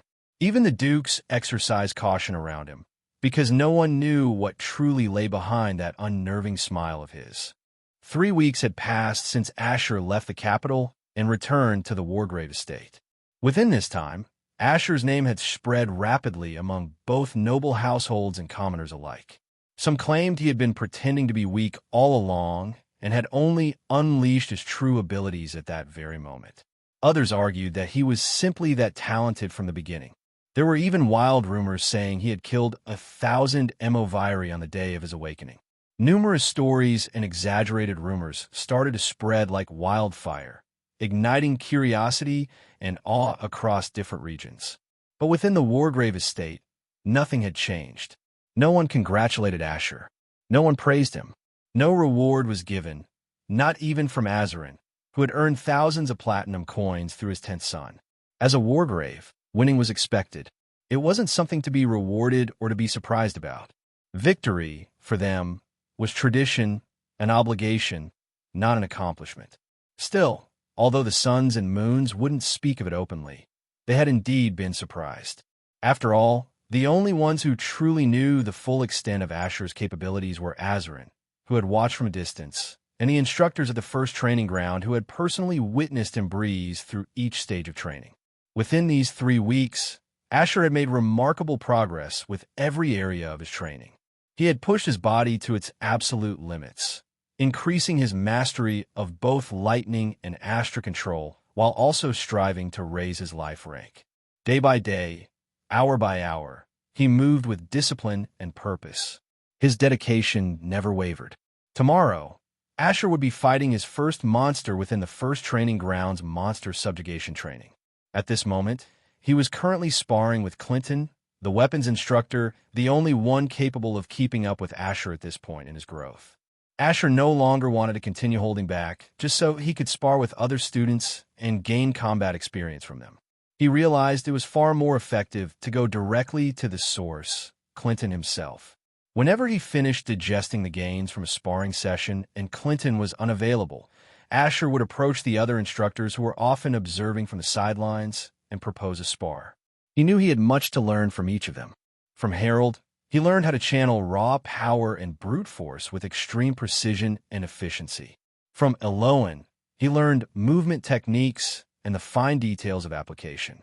From Virek, he discovered deeper insight into Astra and its usage, observing the man closely as he used the energy during their spars. As for the 3 talented 17-year-olds in the first training ground, Asher had made quick work of them with utter ease. If Ryan had appeared helpless in front of him, then these 3 were even more powerless, mere obstacles rather than challenges. With a heavy boom, 2 silhouettes clashed with detonating force, then vanished once more. Their figures flickered across the entire expanse of the first training ground. Only sound echoed in the air, and showers of sparks illuminated their paths as they moved with breathtaking speed and precision. Their forms tore through the atmosphere, crossing distances in the blink of an eye without even pausing or slowing. Their attacks were consistent, deliberate, and remarkable, each one carrying intent and execution honed through unceasing repetition. Clinton moved smoothly as he sparred with Asher, his face expressionless and calm. His black eyes followed every one of Asher's movements as if they had been printed and posted on a notice board. He blocked, parried, sidestepped, and countered with seamless and fluid motion, like a master dancer performing to an invisible rhythm. Throughout the entire 3 weeks of sparring, Clinton had never once corrected Asher on anything. He simply observed, allowing the boy's talent to guide him. He could feel Asher's intense gaze, those piercing purple eyes, boring into him with every exchange, as though Asher sought to absorb and devour every fragment of knowledge he possessed. But Clinton didn't object. He moved without resistance, feeding Asher's curiosity and hunger for skill. Asher learned through observation and instinct, improving with each step and swing. Clinton couldn't help but smile internally at the progress. Still, assisting Asher in his growth did not mean they were equals. In fact, throughout many of their spars, Clinton had thrown Asher around like a rag doll. He had inflicted numerous injuries on Asher's body. After all, if Asher truly wanted to learn, he had to be willing to pay the price. Pain, after all, was part of growth, and Asher needed to get used to it. At this moment, Asher was struggling. His body trembled from exhaustion, sweat dripping down his back and face. His chest rose and fell rhythmically, trying to regulate his breath and maintain balance. His muscles burned, his limbs ached, but his purple eyes remained calm and unwavering. He didn't frown. He didn't speak. He didn't complain. He simply continued pushing his body to its limits with each passing day, with every rising of the sun. Suddenly, Asher's gaze snapped upward.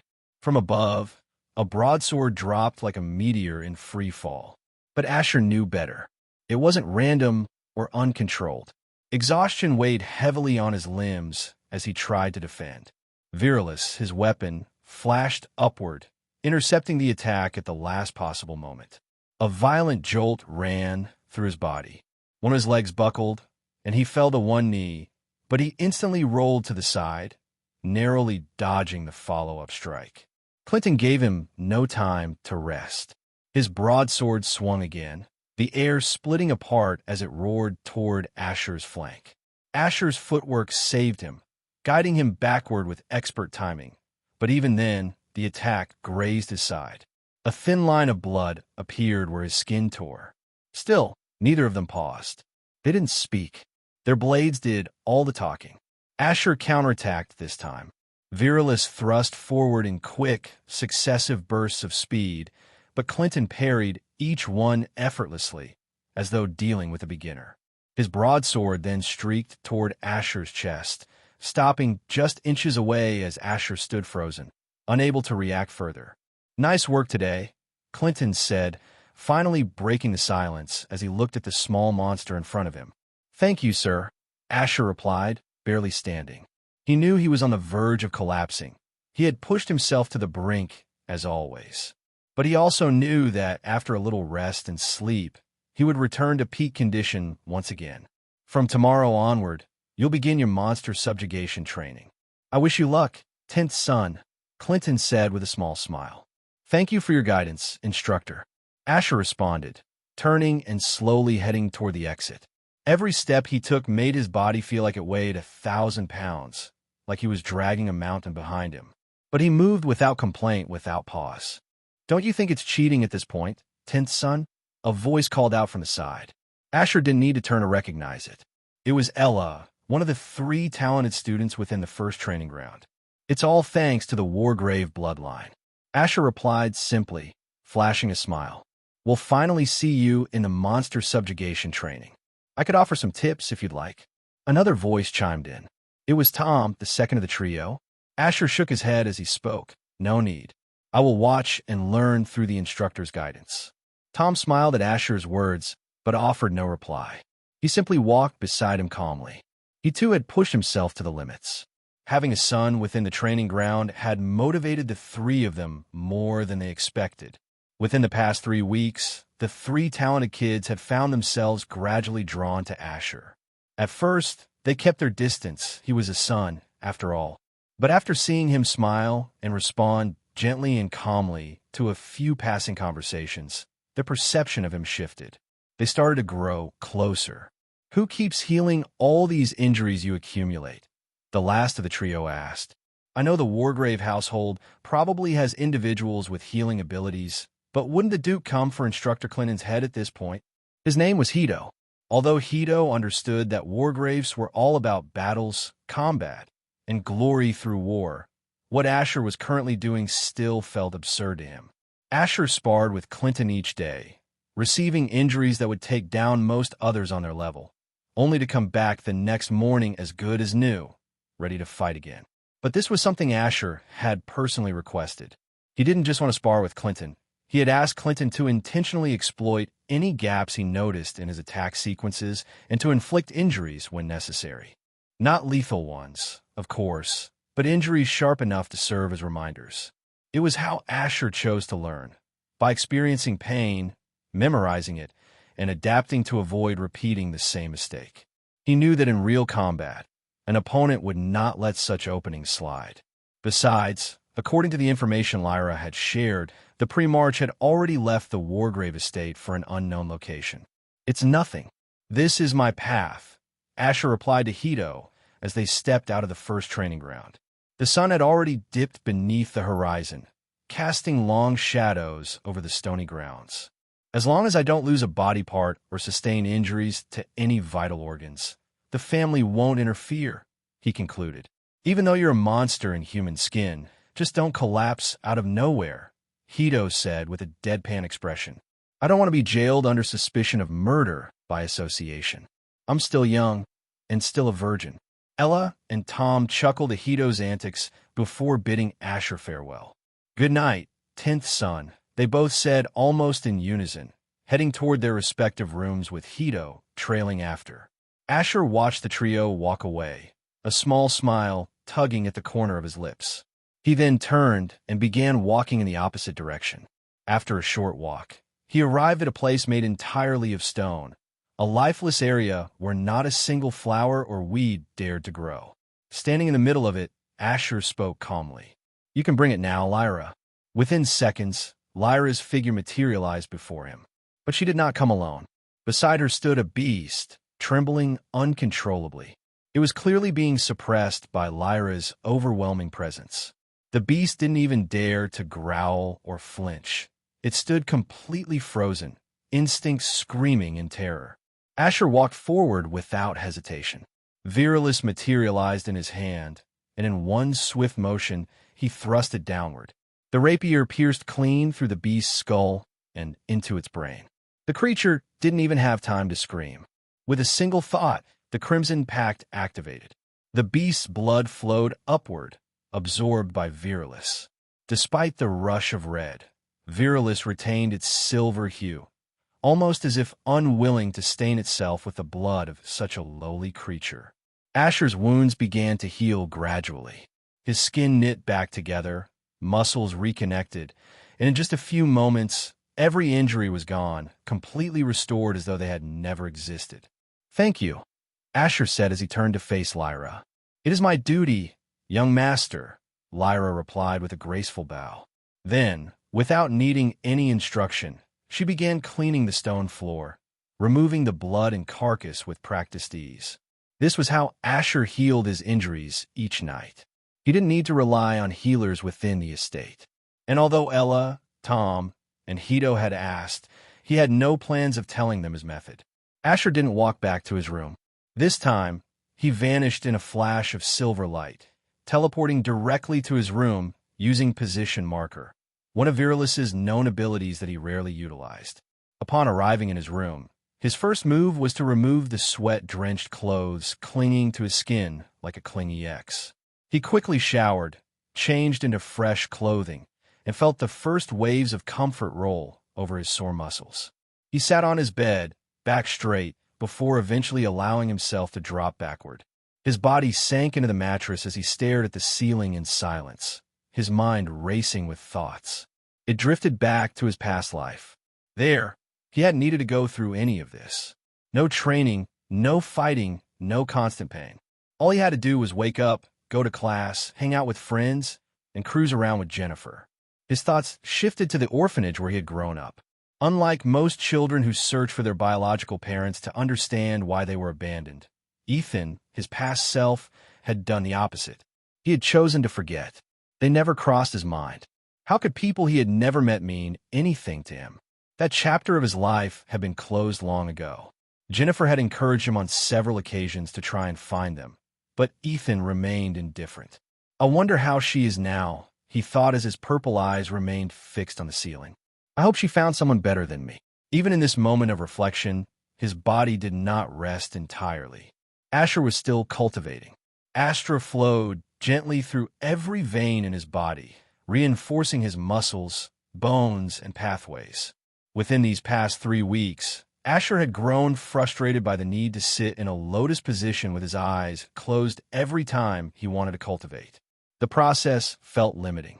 After nearly 2 weeks of trial and error, he had finally succeeded in mastering a method to draw Astra into his body without needing a specific posture. Now, he could cultivate even while walking or resting in bed, as long as he wasn't making any drastic movements. In this world, everyone who had awakened would passively absorb Astra through their veins. It was how their Astra replenished naturally over time. However, when they desired to speed up the process, they would actively cultivate by drawing Astra with intent. I wonder what tomorrow's monster subjugation will be like, he thought with a small smile. Although he had killed several beasts and monsters during his journey to the capital and back, he was curious to see what this specific training would entail. There was always something new to learn. Him fighting a few beasts on his journey didn't suddenly make him a battle god or anything. With that thought lingering in his mind, Asher's lips parted slightly, and he murmured aloud. Status. Name, Asher Wargrave. Age, 17. Bloodline, the Wargrave lineage. Physique, absolute physique. Titles. Youngest heir. 10th son, disgrace of the Wargrave. Unique body holder. Life rank, faint star. Sub-life rank, radiant. Affinity, lightning. Strength, 58-69. Agility, 59-70. Vitality, 58-59. Perception, 60-61. Asher scanned his system with a smile on his face. Within a month, he had broken through another 2 minor life ranks. But he knew that when he made another breakthrough to the next major life rank, Kindle Star, his cultivation speed would significantly slow down. His strength and agility had both increased by 11 points, while his perception and vitality increased only by a single point. Perception and vitality are really hard to increase, Asher thought to himself. It also seems like each minor rank adds 5 points to my strength and agility, Asher continued mentally. The extra 1 point comes from breaking the limit of my body. But isn't 1 point a bit too little? Asher couldn't help but complain silently. He sighed and rose from his bed the next second. Lyra was already there with dinner. He wanted to just eat and get back to training. The Wargrave's true awakening would be happening in 5 months, and he couldn't afford to waste any time at all. After eating, Asher climbed in his bed and dozed off. He had been pushed to his limits during the sparring session earlier, and he needed sleep before he could continue again. Within these 3 weeks, Asher's lightning control had shown tremendous results. He could now coat Virilis in lightning, just like he did with himself. His lightning could now take various shapes. This was one of the reasons he was eager to get into the monster subjugation training quickly, so he could test the results of his training from this past month. The hours slipped by as Asher slept. He woke up by 1 a.m. in the morning and immediately resumed his training. He had 5 full hours of personal training before the main training session began at 7 a.m. With Asher's focused look, the sound of thunder echoed once in a while as he trained, his Astra control deepening. Sweat clung to his skin once again, his muscles tightening as he honed his movements. Hours passed, and Asher prepared to head to the first training ground once more. The drill went on, and soon evening started to arrive, bringing with it the time for monster subjugation. Your first time in a monster subjugation training. I wonder how the 10th son will perform. Ella spoke with amusement as she walked beside Asher. Beside both of them were Hito and Tom, who walked with their hands in their pockets quietly. Walking through a corridor, they arrived at a space larger than the weapons training ground. Trees rose and spiraled outwards, forming a dome-like shape. A man could be seen sitting mid-air, as if the air itself suspended him in place. Anthony looked around.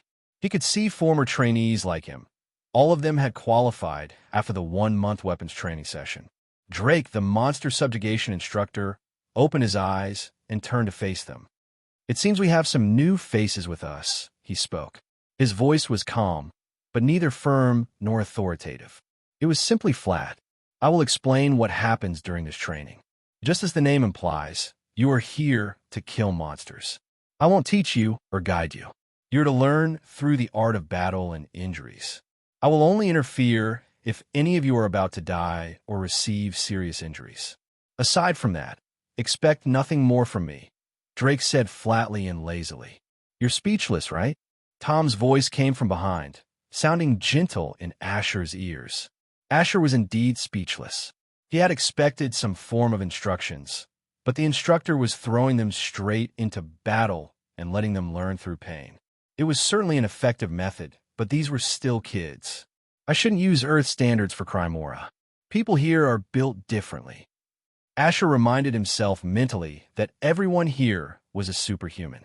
From within the trees, a man stepped out and bowed towards Instructor Drake. The man didn't speak and just stood there as if he were awaiting instructions. "Daniel." "Whisper."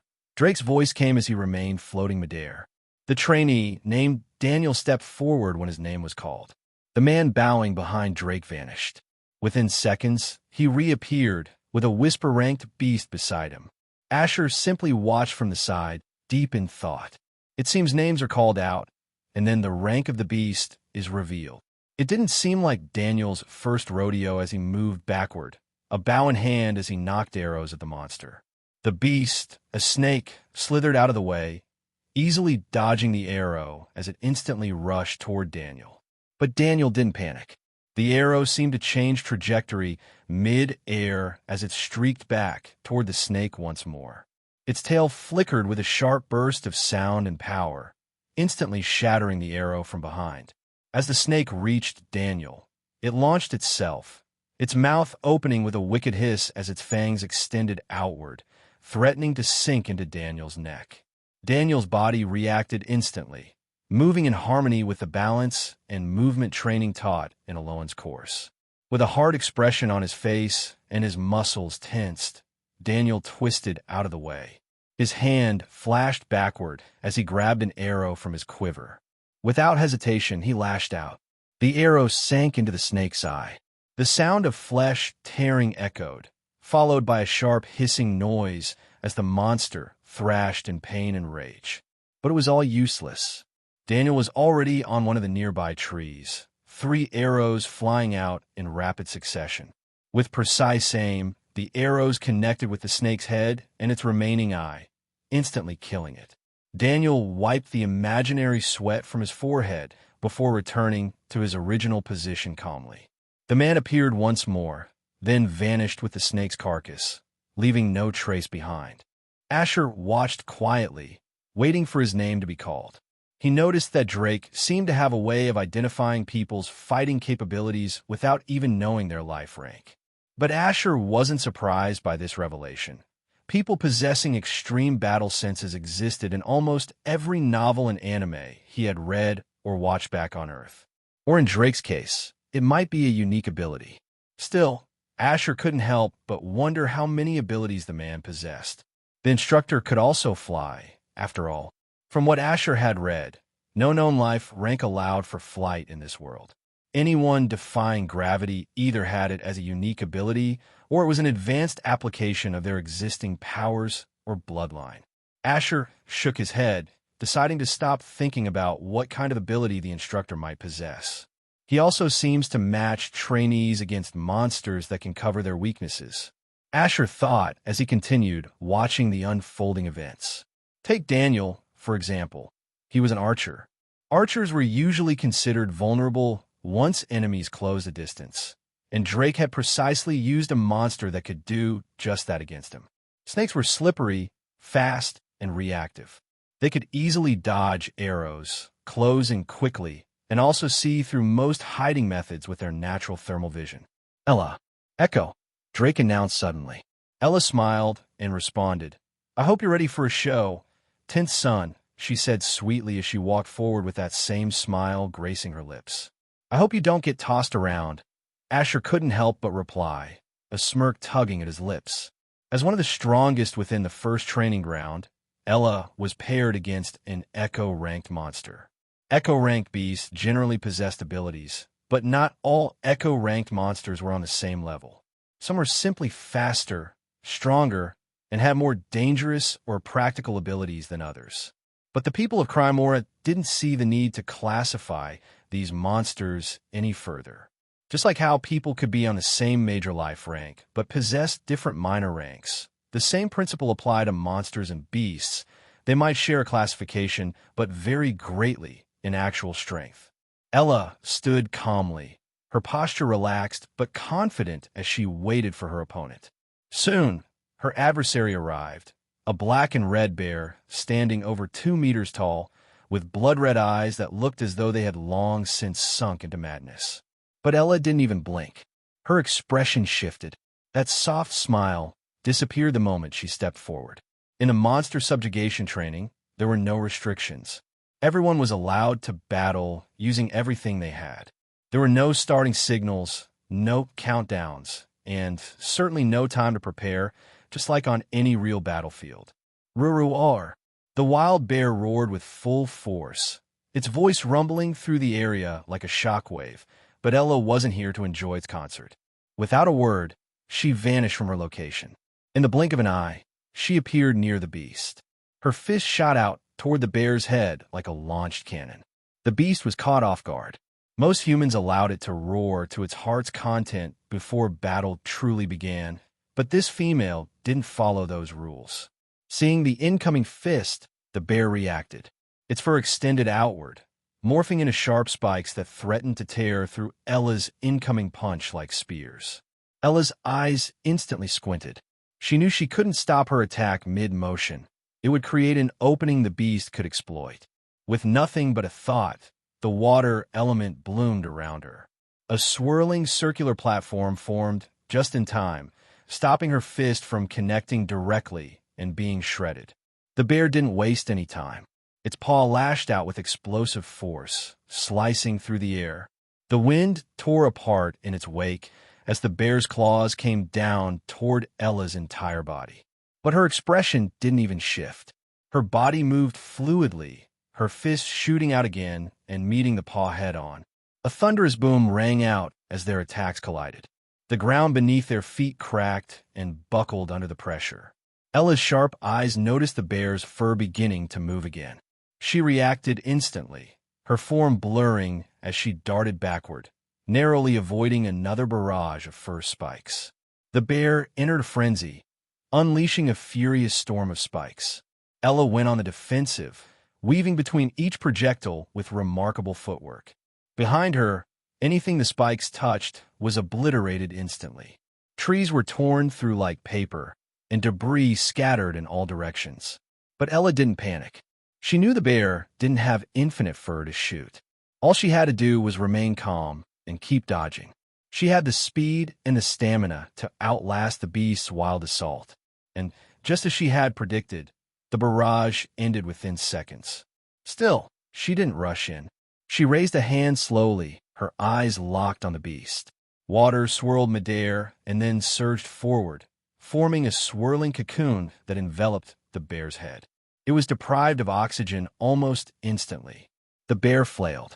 Its paws reached up, desperately trying to tear the water away from its face, its body shaking violently as it panicked.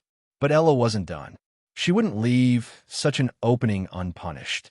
Astra burst beneath her feet, launching her forward like a bolt of lightning. In a single breath, she stood before the bear again. Her fist clenched tightly as she channeled Astra into it. Without hesitation, she struck, punching forward like a rocket launched with all its might. The air itself recoiled under the force of her punch. A loud bam echoed, followed by a sickening sound of flesh ripping apart. The bear's belly exploded outward like a rupture drum.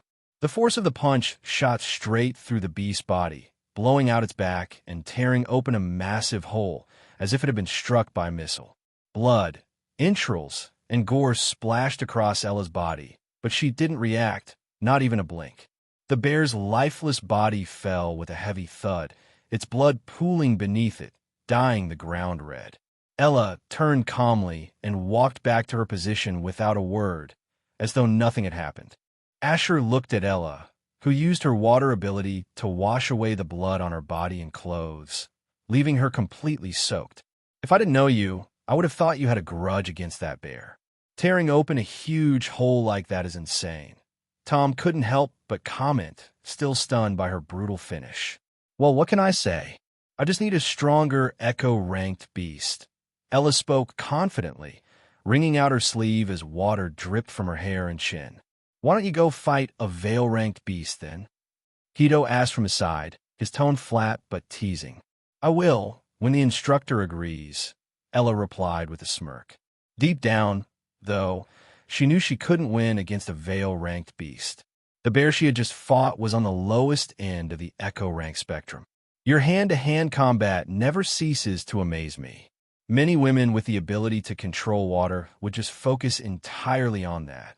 Asher remarked from the side, genuinely impressed. "I'm different from everyone else. Outside of those broken bloodline abilities, I'm sure I stand somewhere at the top."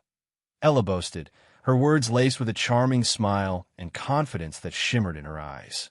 But Asher didn't reply. He simply smiled softly to himself. He knew better than to underestimate the world.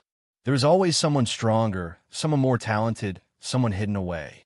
Who knew what talents the Dukes were sheltering? Who knew what monsters the other empires had yet to reveal? Although Asher would love to declare himself the most talented of all, it was better to kill off any form of pride or arrogance before it rose too high. There could be people far better than him. Worse, there could be other transmigrators or reincarnated individuals with systems, cheats, or blessings from mysterious entities. "I want to see what the 10th Son is capable of."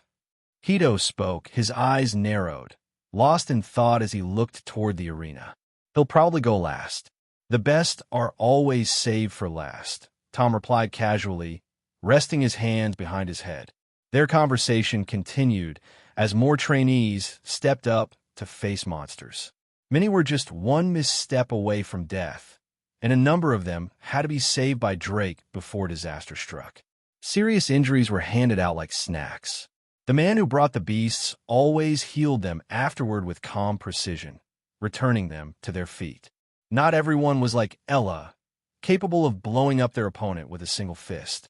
Of course, Asher saw a few promising trainees in the mix, but for now, they were still too unrefined, too green. He couldn't wait to face the real prodigies, the overpowered children of dukes and royals. Not weaklings like Ryan. He wondered how strong individuals like Veilric and Veilra Lux Vanthamor were. After all, they were the royal prince and princess of the empire. Children like that would have been trained since the moment of their birth. Not just in battle, but in strategy, elemental theory, and ancient knowledge. Asher couldn't help but smile at the thought of facing them. "I'm turning into a battle maniac every single day. This bloodline is really a problem," Asher thought. Whenever he found himself enjoying the thrill of battle, he would always blame the Wargrave bloodline. But deep down, he knew the truth. His love for fighting had nothing to do with genetics. Bloodlines awaken abilities. They didn't influence behavior or desire. "Tom." "Echo." Drake's voice echoed again, this time from above, as he floated lazily in the sky without so much as a flap or gesture. Tom didn't say a word. He simply stepped forward, a huge hammer resting across his shoulder. He looked ready to break down anything in his path with sheer, crushing force. In front of him stood a feline predator. Its body was sleek, covered in black fur that shimmered faintly under the light. Its tail swayed behind it like a whip, eyes narrowed as it locked onto Tom with the predator's gaze. Matching him against a speed-type monster, since he's a strength type, Asher thought silently as he observed the pairing. The monster didn't wait, it pounced forward like a flash of death. Its claws were already just meters away from Tom's face, its movements silent and deadly. But Tom had predicted this. Felines always behaved like this, stealthy, fast, and aggressive. The moment his name was called, Tom had already channeled Astra into his feet. In a sudden burst of motion, his figure blurred. The monster's claws sliced through an afterimage that lingered where Tom had stood. He was already beside the feline beast, his hammer crashing down from the side with terrifying force. But the feline turned into a blur itself and vanished into a gust of wind. Its tail streaked through the air, aiming to slam into the back of Tom's skull. But Tom was ready. His hand snapped out. He caught the tail mid-swing, dragging it backward with raw power. With his hammer raised in the other hand, he swung with devastating intent. But the feline predator wasn't just fast, it was clever. Instead of defending or dodging, it attacked. Its claws shimmered under the light as it shot them straight for Tom's throat. It went for mutual destruction. Tom had no choice but to let go and dodge. It was his throat, after all. With a rapid body shift, he bent backward, his spine arching in an impossible angle, his back nearly parallel with the earth beneath him. The feline's claws swiped past where his throat should have been. If that attack had landed, he would have died instantly. No healer could fix a torn-open throat like that. As the feline landed on all fours, it instantly vanished. Tom frowned, narrowing his eyes as he realized he had lost visual contact with the beast. Invisibility. That's its ability, he realized instantly. But Tom wouldn't wait to be ambushed. He raised his hammer and activated his own ability. Tom's ability allowed him to increase the mass of anything he touched, yet to him, the weight remained the same. He raised the hammer with both hands to the sky. Its form remained unchanged, but its mass increased exponentially. What had once been manageable in weight now carried the density of a collapsing star, but to Tom, it still felt light. That was what made him terrifying. He could make a pencil weigh tons, and while it would feel feather-light in his hand, once it struck someone, the result would be catastrophic. Tom's hammer came down with explosive intensity. The entire forest quaked. A ravine formed underneath the sheer pressure. Gusts of wind tore through the trees, toppling them like twigs in a storm. Since he couldn't locate the invisible feline, he decided to simply destroy everything. And just as he had predicted, the feline reappeared. His destructive attack had disrupted its invisibility. Without hesitation, Tom hurled his hammer at the beast.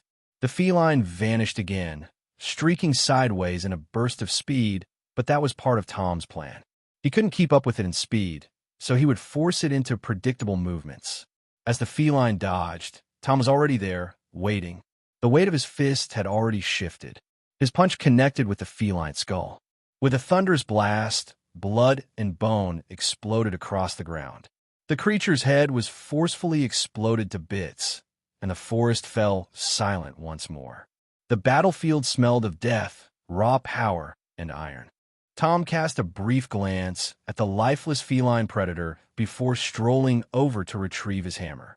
With a faint smile tugging at his blood-streaked face, he turned to the group, his posture relaxed, confident. He needed no reminder. Tom was fully aware of the sheer danger his ability posed. Its versatility and overwhelming power left little room for doubt. In terms of raw, unadulterated strength, he had already accepted that he reigned supreme. As always, the man appeared without warning, silently collecting the carcass before vanishing just as swiftly as he had come. "I must admit, your abilities are quite devastating," Asher remarked, unable to hold back his thoughts. He could already envision the scale of destruction Tom could unleash, toppling an entire empire, should he ever decide to. "I'm well aware. No need to remind me," Tom replied with a smirk, his tone tinged with undeniable arrogance. Ella, standing off to the side, rolled her eyes. "Why the arrogance?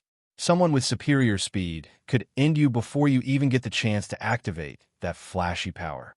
As she spoke, her water swirled gently around Tom, washing the blood from his body in smooth, controlled waves.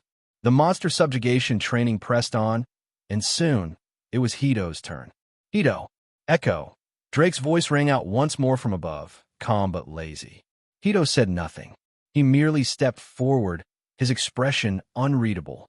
As expected, the enigmatic man appeared again, but this time he was not alone.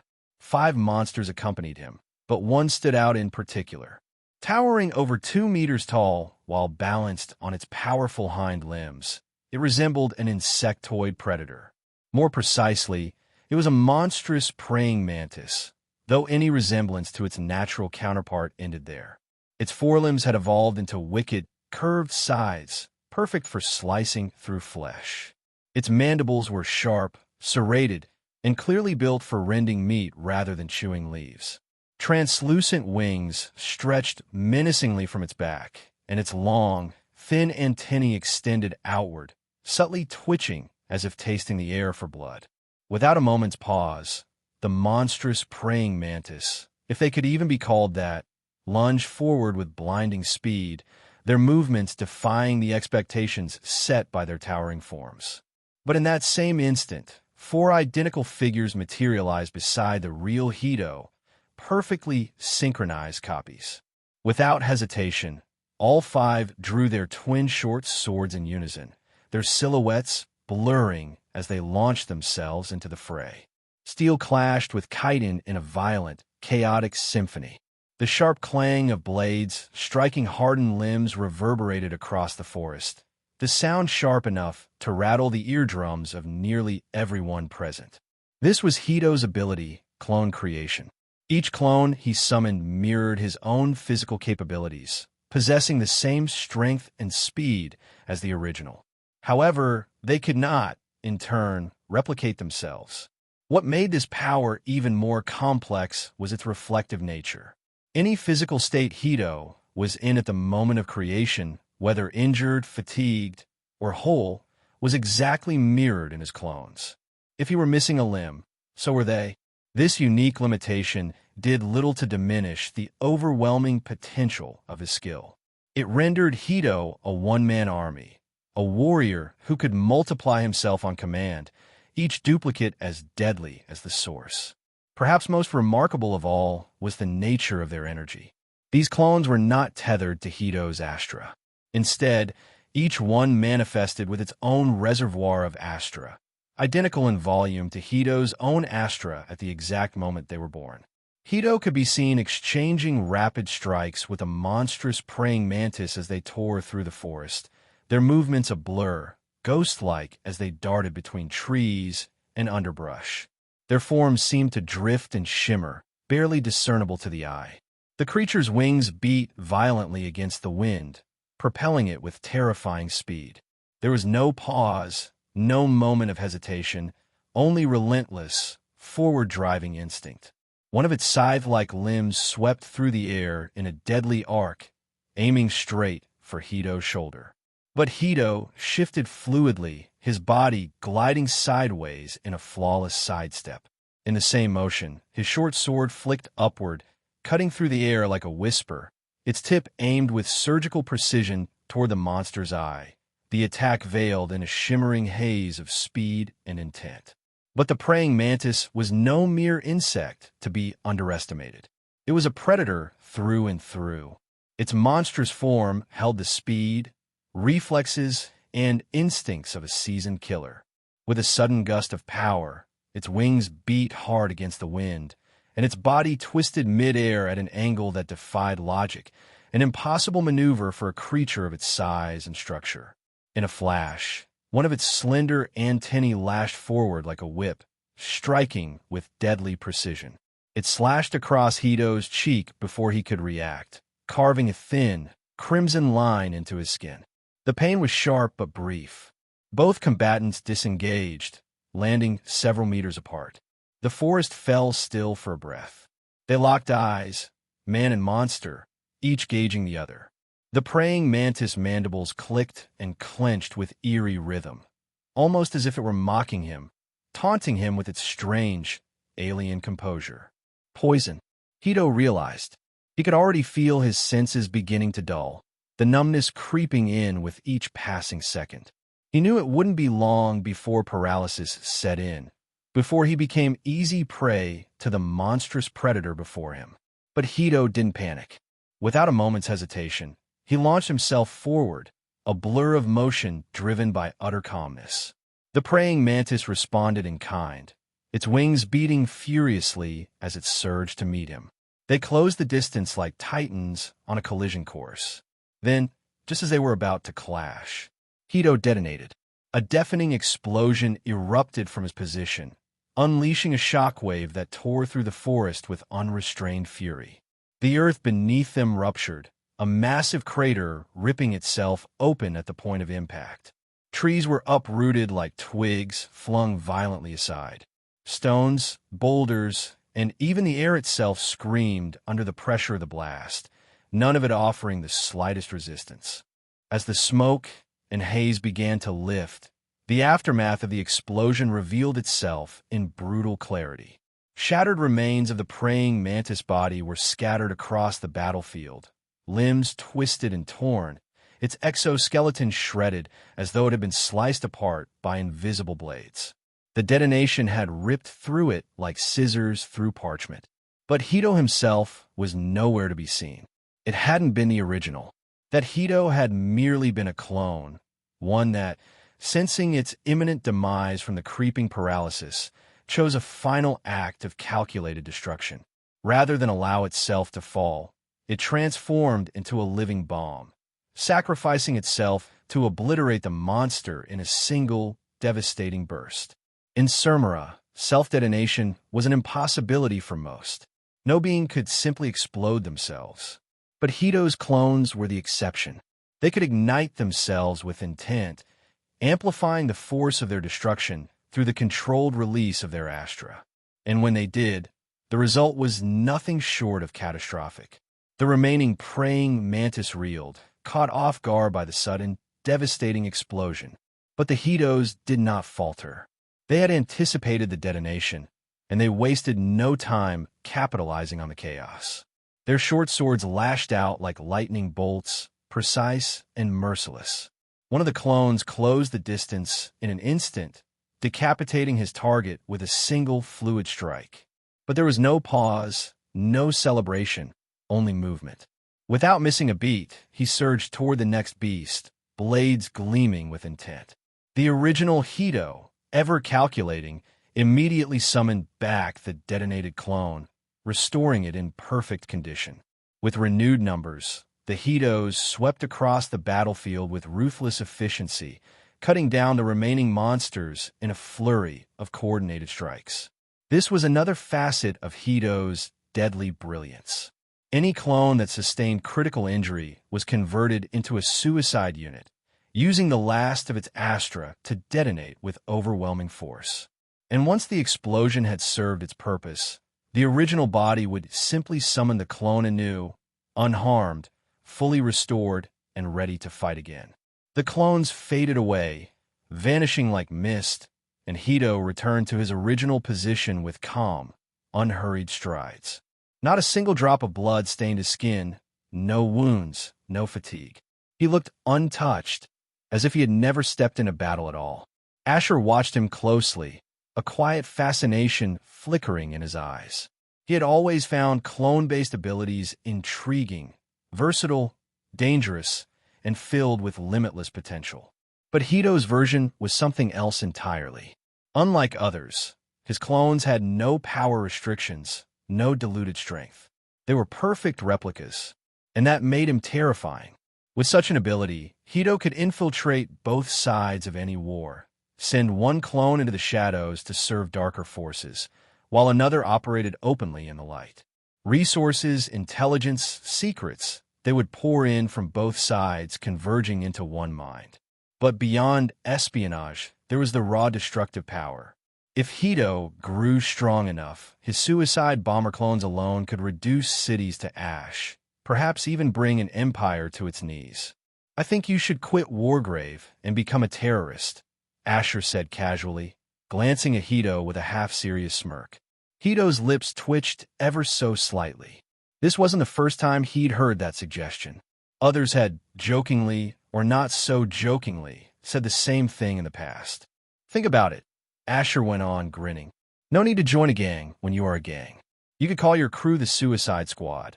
It practically names itself. Ella jumped in, amused. Seriously, how did I not think of this before? You could actually form a gang. And the best part? You don't even have to show up, just send a clone while you relax at home. But Hito didn't reply. He stood quietly to the side, arms crossed, his expression unreadable. He had no interest in arguing with those two. Time slipped by, and the sun began its slow descent beyond the horizon. Evening crept in, casting long shadows across the forest floor and bathing the sky in hues of amber and violet. Yet no one moved. No one even considered leaving.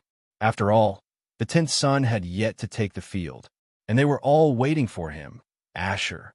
Even Tom, Hito, and Ella, despite their own remarkable showings, were drawn in by the mystery surrounding him. Each Wargrave descendant was said to awaken an element tied to their bloodline, and while they had all displayed their abilities before, Asher's had remained a secret. Not once had he revealed it, not even in passing conversation, and oddly, none of them had ever thought to ask. High above, nestled within the crown of a towering tree, 3 figures watched in silence. Vyrek, Eloan, and Harold, hidden from the crowd, stood like silent sentinels, their gazes fixed on the clearing below. How do you think the 10th son will fare in his first battle? Eloan asked, a faint smile playing on her lips as she kept her eyes fixed on the clearing below. Harold folded his arms, his tone thoughtful. The 10th son is undeniably gifted, so much so that it borders on something unnatural. But this is different. This is a real battle, not theory, not sparring. I expect he'll perform spectacularly, as always, but there may be a slight hiccup. Even brilliance can stutter in the face of unpredictability. Vyrek, whose gaze hadn't once shifted from the pages of the erotic novel he held in hand, chimed in without lifting his eyes. I agree. Even though he's absorbed some of our experiences, it's still not the same. Watching and knowing is one thing. Living it is another. True to his usual disinterest, Vyrek hadn't spared a glance at any of the trainees during their fights. Not even for Hito, Ella, or Tom, the most noteworthy of the group. But what none of them knew, what no one watching from the trees or standing around the field could have guessed, was that this wouldn't be Asher's first battle. For most, the monster subjugation exercise marked their first encounter with a real beast. It was a controlled first taste of danger, blood, and survival. But not for Asher. He had faced monsters before. Fought, killed, bled. No one knew simply because Asher had never said a word. He wasn't the type to boast, especially not about slaying a handful of Whisper and Echo rank beasts. There was no glory in it, no need for attention. And the rumors? There were none. The Wargrave Knights were trained to keep their mouths shut. Discipline ran in their blood, silence ingrained into their bones. If any of them had seen what Asher had done, they took it to their graves, or at least kept it buried deep within their oaths. So while others watched with curiosity, expecting a prodigy's first taste of battle, Asher was merely returning to something he already knew. Then, Drake's voice lazily echoed from above. Asher, Vale. The word struck like a lightning bolt across the training grounds. For a moment, silence reigned. Eyes widened, breaths hitched. Even the most confident trainees felt their hearts falter. Vale. The thought rippled through the crowd like a wave of disbelief. The difference between Echo and Vale wasn't a simple step. It was a chasm, like the gap between night and day, between stone and steel. Every rank leap in monster classification was massive, each one marking a fundamental shift in power, ferocity, and danger. Most had expected Asher to be tested against an Echo-ranked monster at its peak, challenging, sure, but survivable. But this? A Vale-ranked beast? Was he really that strong? They couldn't help but have such thoughts. Asher didn't speak. He stepped forward in silence, his movements unhurried, yet precise, each stride calm, deliberate, and filled with an almost unnatural stillness. In a subtle flash, Virilis materialized in his hand, its silver blade humming faintly. His eyes sharpened. Senses elevating to their peak, he was ready. Then, the man appeared once again. But this time, he brought with him two monsters. Orcs. Their skin was a deep, mossy green, stretched tightly over towering frames that stood nearly 8 feet tall. Veins bulged across their arms and chests, their muscle mass exaggerated to grotesque proportions. Each one gripped a massive, metallic club lined with vicious, rusted spikes, more of a slab of death than a weapon. As the man vanished into thin air, so did hesitation. The orcs moved. Their speed was absurd, completely betraying their size. In the blink of an eye, they were already beside Asher, one to his left, the other to his right, their clubs raised high, descending like executioner's blades toward his skull. There was no time to think, only to act. But Asher was already in motion. The instant the orcs struck, his body darted backward with fluid motion. A thunderous boom followed as the spiked clubs slammed into the ground, the earth trembling violently before caving in beneath the impact. Yet Asher didn't just evade, he countered. Virilis flashed forward in a sharp arc, aimed directly at the first orc's Achilles tendon, a calculated strike meant to cripple. But the orc reacted with surprising speed, lifting its leg mid-swing and launching a brutal kick toward Asher's head. The massive foot entered Asher's omniperception, his mind registering every muscle shift, every subtle twitch. With a seamless twist of his body, his center of gravity shifted, and Virilis moved in harmony, its flat side rising just in time to absorb the incoming blow. A colossal force crashed against him. Asher's arms steadied against the impact, and though the rapier had lessened the force, the sheer power of the orc's kick sent him skidding backward. His boots carved deep trenches into the ground, earth and dust flaring behind him as he regained control. Before Asher could so much as catch his breath, the second orc was already upon him, its massive spiked club arcing toward his temple with terrifying speed, ready to turn his skull into pulp. Asher reacted instantly. Virilis cleaved through the air like a streak of silver, meeting the incoming blow head-on. The collision was thunderous. Steel met steel in a deafening metallic scream, the clash sending out a blinding shower of sparks. The sheer force of impact detonated the air around them, triggering a shockwave so violent it uprooted trees and blasted the earth backward in a sweeping, chaotic arc. In the haze of smoke and dust, their figures blurred into silhouettes, locked in a brutal dance of speed and power. Again and again, they collided with earth-shaking force, their movements too fast for trained eyes of the trainees to follow. Tremors rippled through the ground with every step, every strike, every impact. The orcs moved with deadly intensity, their enormous frames doing nothing to hinder their blinding momentum. They weren't just brutes, they were monsters in perfect form. Raw power, blistering speed, and an instinct for violence that made them terrifying foes. They had it all, but so did Asher. Attacks rained down on Asher from every direction, left, right, above, below. The air screamed with each strike, deafening in its fury. Every movement carried crushing weight, each swing capable of shattering bone and earth alike.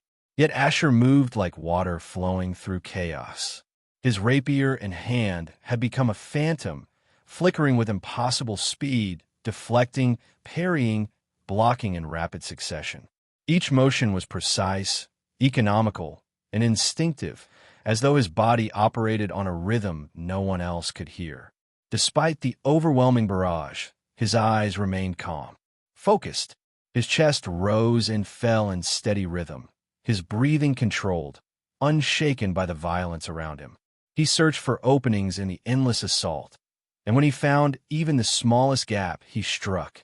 Virilis would dart out like a serpent's fang, sharp, swift, lethal. But every time the orcs met him, their defenses snapped into place with uncanny timing, as if they could see his attacks before he even moved. Their reactions weren't just fast, they were instinctual, predictive. The soil tore beneath their feet as they pushed forward, two forces colliding at speeds that blurred the eye. Dust and grit spiraled in their wake, But Asher's focus never wavered. His gaze locked with one of the orcs, and in that split second, a smile curved at the corner of his lips. Then, everything changed. His rhythm shifted, fluid turned sharp, defense became offense. Without warning, Asher surged forward, Virilis flashing toward the orc's neck with blistering speed and ruthless efficiency. The orc faltered, caught off guard. But instincts honed by years of bloodshed, caging, and survival surged to life. It stepped back in a blur, moving to evade the fatal stroke. Almost, just as Virilis was about to whistle harmlessly past where the neck had been, Asher twisted his wrist. The blade curved mid-air, a seamless, unnatural adjustment, as if it flowed like a living thing. Virilis descended and tore. With a sound like ripping canvas, the blade bit through the orc's chest in a clean, savage arc, carving downward in a perfect line. A spray of thick, green blood exploded into the air, painting the grass beneath them a darker shade of battle. Before Asher could follow up, the second orc was already upon him. The spiked club tore through the air, entering his omniperception like a crashing wave. He saw it, read it, but it was too close, too fast. There was no time to dodge, no space to shift. Too late. Then it came. Lightning. A burst of pure brilliance, violet and violent, erupted around him. A crackle split the air, sharp and deafening, like the roar of the heavens tearing open. And Asher vanished. In his place, only a bolt of purple lightning streaked across the battlefield, searing a jagged path through the air. The ground where he had stood erupted from the shock of raw elemental energy, scorched and cracked in a perfect line behind him.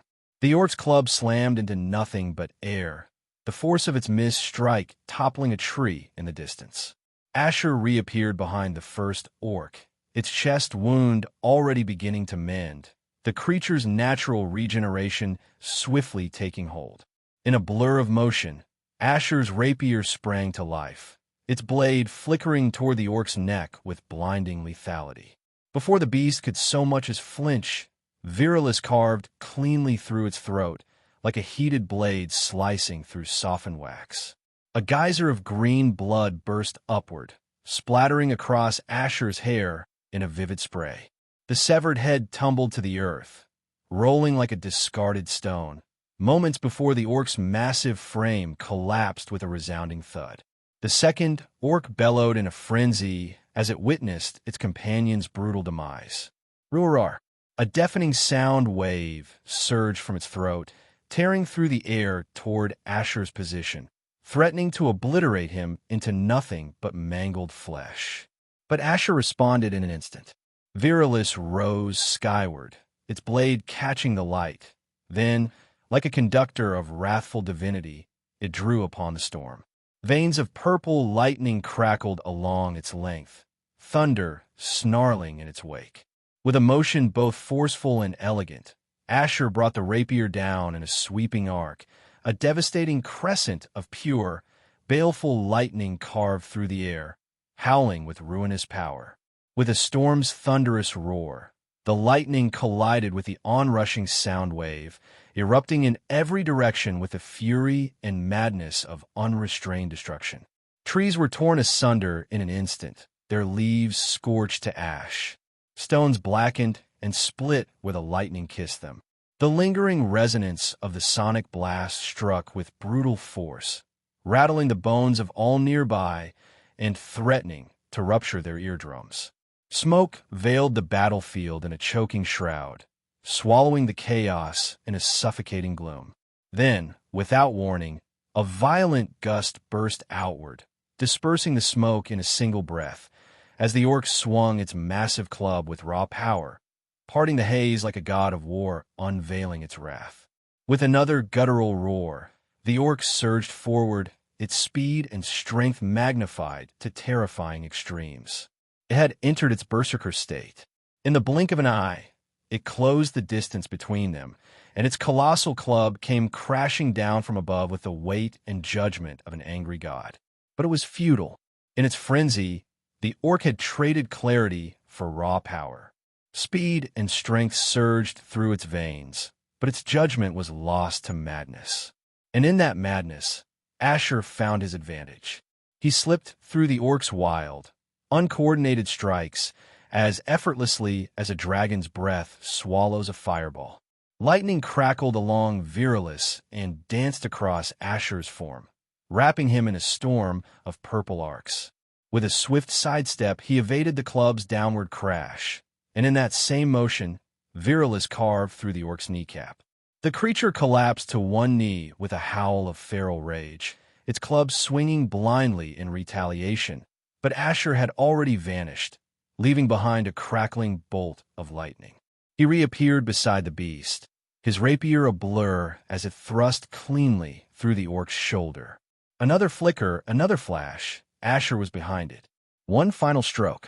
Virilis cleaved through the orc's neck with deadly ease, severing its head in a seamless arc. The berserker's fury died with it. Whatever power had driven its rampage faded instantly.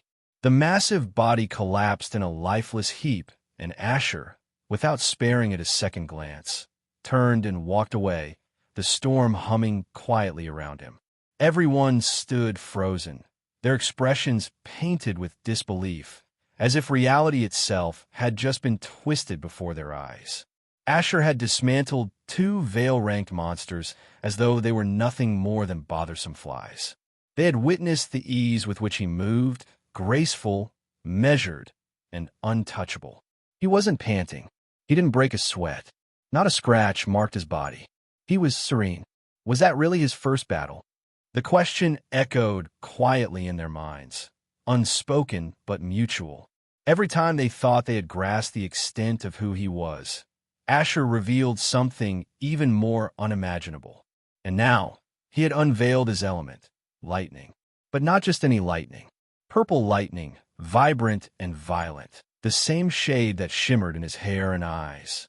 A perfect, terrifying harmony. Green blood splattered across his frame, and somehow, it only made him look more divine, like a god of war stepping down from the heavens. They had seen it. He had split a sound wave. A full force, deafening shockwave hurled by a berserk orc, and he had cut through it like it was air. Isn't this too much? Ella couldn't help but wonder, her thoughts ringing with disbelief. She knew the truth. A single strike from a Vale-ranked orc was more than enough to cripple her. Orcs were monsters of raw muscle and brute strength. But these weren't just orcs. They were Vale-ranked. A different breed entirely. They had expected a fight. They had hoped for it. But what they saw, they couldn't comprehend. Asher felt their stares, but said nothing. Alongside Tom, Hito, and Ella, he stepped calmly out of the first training ground. "Can you stop looking at me like that? I'm not some peacock flaunting its feathers." He finally muttered, a hint of exasperation in his voice. "It can't be helped," Ella replied, her tone half serious. "I'm just wondering, are all suns and moons like you? If they are..." Her voice trailed off, unfinished. Asher shook his head, offering nothing more. "See you tomorrow. Good night." And with that, he turned and walked away, disappearing toward his room. 5 months had passed since Asher's first time in a monster subjugation training ground. Since that initial experience, he had made a truly miraculous amount of progress, something that left many speechless when they heard of his current level. He had successfully broken through into the next life rank, the Radiant Kindlestar rank. Although the rate at which he could cultivate and strengthen his astral veins had decreased slightly compared to before, it didn't bother Asher in the slightest. He was already progressing at a rate that was considered inhuman, especially in a place where others hardly made any noticeable advancement even after months or years. At this moment, Asher was leaving the first training ground after completing the day's training. He still fought Vale-ranked monsters and beasts, but they were far more powerful and aggressive than the first orcs he had fought. However, this difference mattered not to his blade. He still cut everything down without hesitation, like it was nothing more than dried grass in the path of a sharp scythe. As he walked alongside his friends, Tom spoke from the side with a curious tone. "10th son, do you know what the true awakening is about?" It was common knowledge within the entire empire, if not the entire known world, that the Wargrave household always held its own unique awakening ritual, which they called the True Awakening. So, Asher wasn't particularly surprised that Tom, or even the rest of his friends, knew something about it. But the truth was, it wasn't anything like the typical awakening that occurred when the Astra veins were activated during the main and original ceremony. This was different. Asher simply shook his head and responded, "I don't, but I think I'll be briefed about it before it begins." And indeed, he didn't know the exact details of the True Awakening, but based on what he had gathered from both Lyra's vague words and his own analysis, Asher had come to a tentative conclusion. It most likely involved a life-or-death battle, one that no one could interrupt. Your True Awakening is going to be held next week already. Shouldn't you be doing everything you can to find out more about it? After all, even the smallest bit of information could prove useful. Ella asked, her voice tinged with a hint of concern. Although she knew Asher, the 10th son, was a complete monster in combat, something with the name True Awakening, and being a ritual of the Wargrave household shouldn't be taken lightly or underestimated. Why are you suddenly getting all worried? Don't tell me you've fallen in love with me. Asher said with a slight smile, teasing her playfully. I was never worried about you, Ella scoffed. Besides, if anyone's falling for anyone, it's you. Just become a pre-March already and stop trying to trick me into making a confession that isn't even real. Asher chuckled lightly as they continued walking. His gaze slowly rose to the sky, which was dyed a beautiful orange hue as the sun began to dip below the horizon, painting the world in soft twilight. He wouldn't lie to himself and say he wasn't nervous. He was deep down. Asher felt a twinge of dread. The True Awakening was something he could potentially die in, and no one would step in to save him. He had once visited the library in an attempt to uncover any hidden information about the True Awakening, but he found nothing. No records, no books, not even rumors worth believing. So, in his frustration, he asked the Great Elder, the librarian, who had simply told him that 3 Wargraves had already died during their True Awakenings, and the household hadn't lifted a finger to save them, and that was during his own time, not to talk of the ones he was unaware of. The True Awakening was a place where he would be forced to fight to survive without any intervention, even if he were on the verge of death. During his first battle against the wolves on his journey to the royal party, Lyra and the Wargrave Knights had been there, ready to intervene if necessary. Even during his monster subjugation training, Drake had been around, watching closely to ensure that there would be no fatal or crippling injuries. But next week, that safety net would be gone. The orange glow of the sky above seemed to mirror his unease, reflecting off his body as if it sympathized with him. It was almost like the sky was mourning the possible fall of a genius, a monster. I could always send a clone to secretly help you, though, Hito said casually, wearing a calm smile.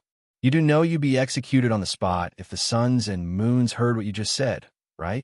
Ella commented from the side, her voice slightly sharp. Hito simply shrugged. Then I'll just send another clone.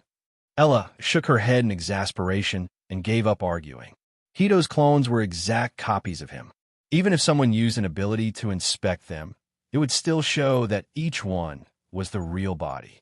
The only way to differentiate a clone from the real Hito was by forcefully asking the version in front of you to create another clone, and even then, some weren't certain. Besides, no one truly knew if this particular restriction would continue as Hito grew stronger. No one knew whether his clone's inability to make more clones was due to his ability limitations or simply because he had yet to gain better control over his ability. Later, guys, Asher said as he turned and walked away. After walking a short distance, he vanished from sight, instantly reappearing in his room. Lyra, bring dinner immediately. I don't have time to waste, Asher ordered. Lyra, who had already been standing quietly by his door, moved instantly to obey. Asher wanted to make use of every second he had left. He had only 1 week remaining. After taking a quick bath, he sat down at the table as Lyra brought in the food and carefully arranged it before him. Has anything changed within the Wargrave estate, Lyra? Asher asked, his tone calm and composed. Things rarely changed within the estate. The suns and moons were almost always away, and even the great elders and regular elders frequently ventured out, often returning with blood staining their robes and weapons. Hardly anything eventful ever occurred within the household itself. There was no family drama, no infighting, no squabbles, just endless battle and death. Every wargrave was always out there, busy sending enemies to their graves. "Yes, young master," Lyra replied as she stood behind him in her usual respectful posture. "Tell me," Asher said gently as he lifted his fork to take a bite. "The first son, Malric Wargrave, returned a few hours ago. The Premarch also returned this morning after you left for the first training ground," Lyra said softly. Asher remained silent. Father and the first son, he thought to himself. They had both been present during his first awakening 6 months ago, and now they had returned again. Although Asher hadn't physically seen the Premarch during that ceremony, he had no doubt that the man had been watching him from afar. "Anything else?" Asher asked. "Nothing else has changed, young master. But from what I know about the other true awakenings that have taken place during my time here, all the suns and moons are expected to return to the estate," Lyra said, her voice steady. Asher froze. Her words echoed like a thunderclap in his ears. Out of all the suns and moons, he had only met 2 suns and not a single moon. Even the elders and great elders, he had only ever spoken with the great elder, who was the librarian. Now, he was expected to meet them all at once. A few days passed as the day of the true awakening drew closer and closer. One by one, the suns and moons began to return, their presences slowly gathering like looming clouds before a storm. The last time they had assembled at this level was during Asher's first awakening, the very same one in which he had failed. Now, however, the tension that filled the entire Wargrave estate was palpable. It hung in the air like a dense fog. Every maid, butler, and knight walked on eggshells, practically quaking in their boots. After all, meeting all the Wargraves at once was something so rare, so overwhelming, that even veterans of the estate felt unsettled. The Wargraves themselves wore cold, distant, or expressionless looks, faces carved from ice, which only served to deepen the terror in the hearts of those around them. At this moment, within a silent, dimly lit chamber, Azarin could be seen sitting in deep thought. His head rested gently against his palm, his golden eyes staring blankly up at the ceiling above him. His expression was unreadable, but a certain weight hung around his shoulders, as though invisible chains had bound him in place. At the side of the room stood Zarek, Azarin's personal butler and longtime right-hand man. He stood with poise and calm, silently observing the man who had long since earned the title of the strongest Wargrave, a man who could topple mountains and tear apart legions with nothing but his spear. And yet here he was, sighing continuously, mulling over something as though it was far beyond his reach, beyond his power. Azarin's thoughts, in this moment, were completely focused on Asher, his 10th heir, his 10th child, his 10th son. His wife, Lily of the Abyss, had entrusted Asher to him as her final, dying wish. She had placed the boy in his hands and asked only one thing: protect him. And now, here he was, throwing that very son into the fires of the true awakening, where death loomed like a specter waiting to strike. Azarin didn't know what to do. He didn't know what to say. He felt trapped at an impasse between duty and love. He knew Asher could die during the awakening process. In fact, Asher wouldn't be the first Wargrave to do so. But at the same time, Asher was a prodigy, a genius who even eclipsed his mother in talent when it came to the rapier. A rare brilliance that hadn't been seen in any generation. Azarin's heart was torn. If Asher was about to die, should he intervene? Should he save his son and honor the final wish of the woman he had loved with all his heart? Or should he sit back, bound to his seat by the heavy weight of tradition and legacy, the burden that came with the position of Premarch? He was bound by invisible, invincible chains. Which path should he choose? He sighed once more, the sound deeper this time. His heartbeat thudded louder in his chest, beating faster, harder, nervousness he hadn't felt in decades. He The mighty Azarin had long since forgotten the last time he had heard his own heart beat with such intensity. Perhaps only when fighting to death against a sin. What should I do? Azarin thought, his brows furrowing. Even if he did save Asher, nothing would happen to him. He was the strongest wargrave for a reason. No one dared question his strength. No one could truly stand against him. But just because he could, didn't mean he should. Being pre-March wasn't a title to be thrown around. It came with rules, expectations, and ancient laws. Even he, at the top of the wargrave hierarchy, couldn't casually break family tradition. His mind began spinning, thoughts churning like a storm. Contingency plans, escape strategies. If Asher ever fell into true danger, Azarin was already beginning to calculate how best to act without dismantling everything. From the side of the room, Zarek finally broke the silence. "Should I intervene when necessary?" he asked, his voice composed, yet thoughtful. Azarin heard the question, but didn't reply immediately. He continued to stare at the ceiling, unmoving. Zarek, patient as always, said nothing more. He simply waited for the reply. Azarin finally opened his mouth. "What do you think I should do, Zarek?" he asked, his voice quiet but filled with tension. "Should I save my son's life? Or allow the weight of this crown to keep pressing me down?" He could confide in Zarek. Of that, he was certain. Zarek had been by his side since the beginning.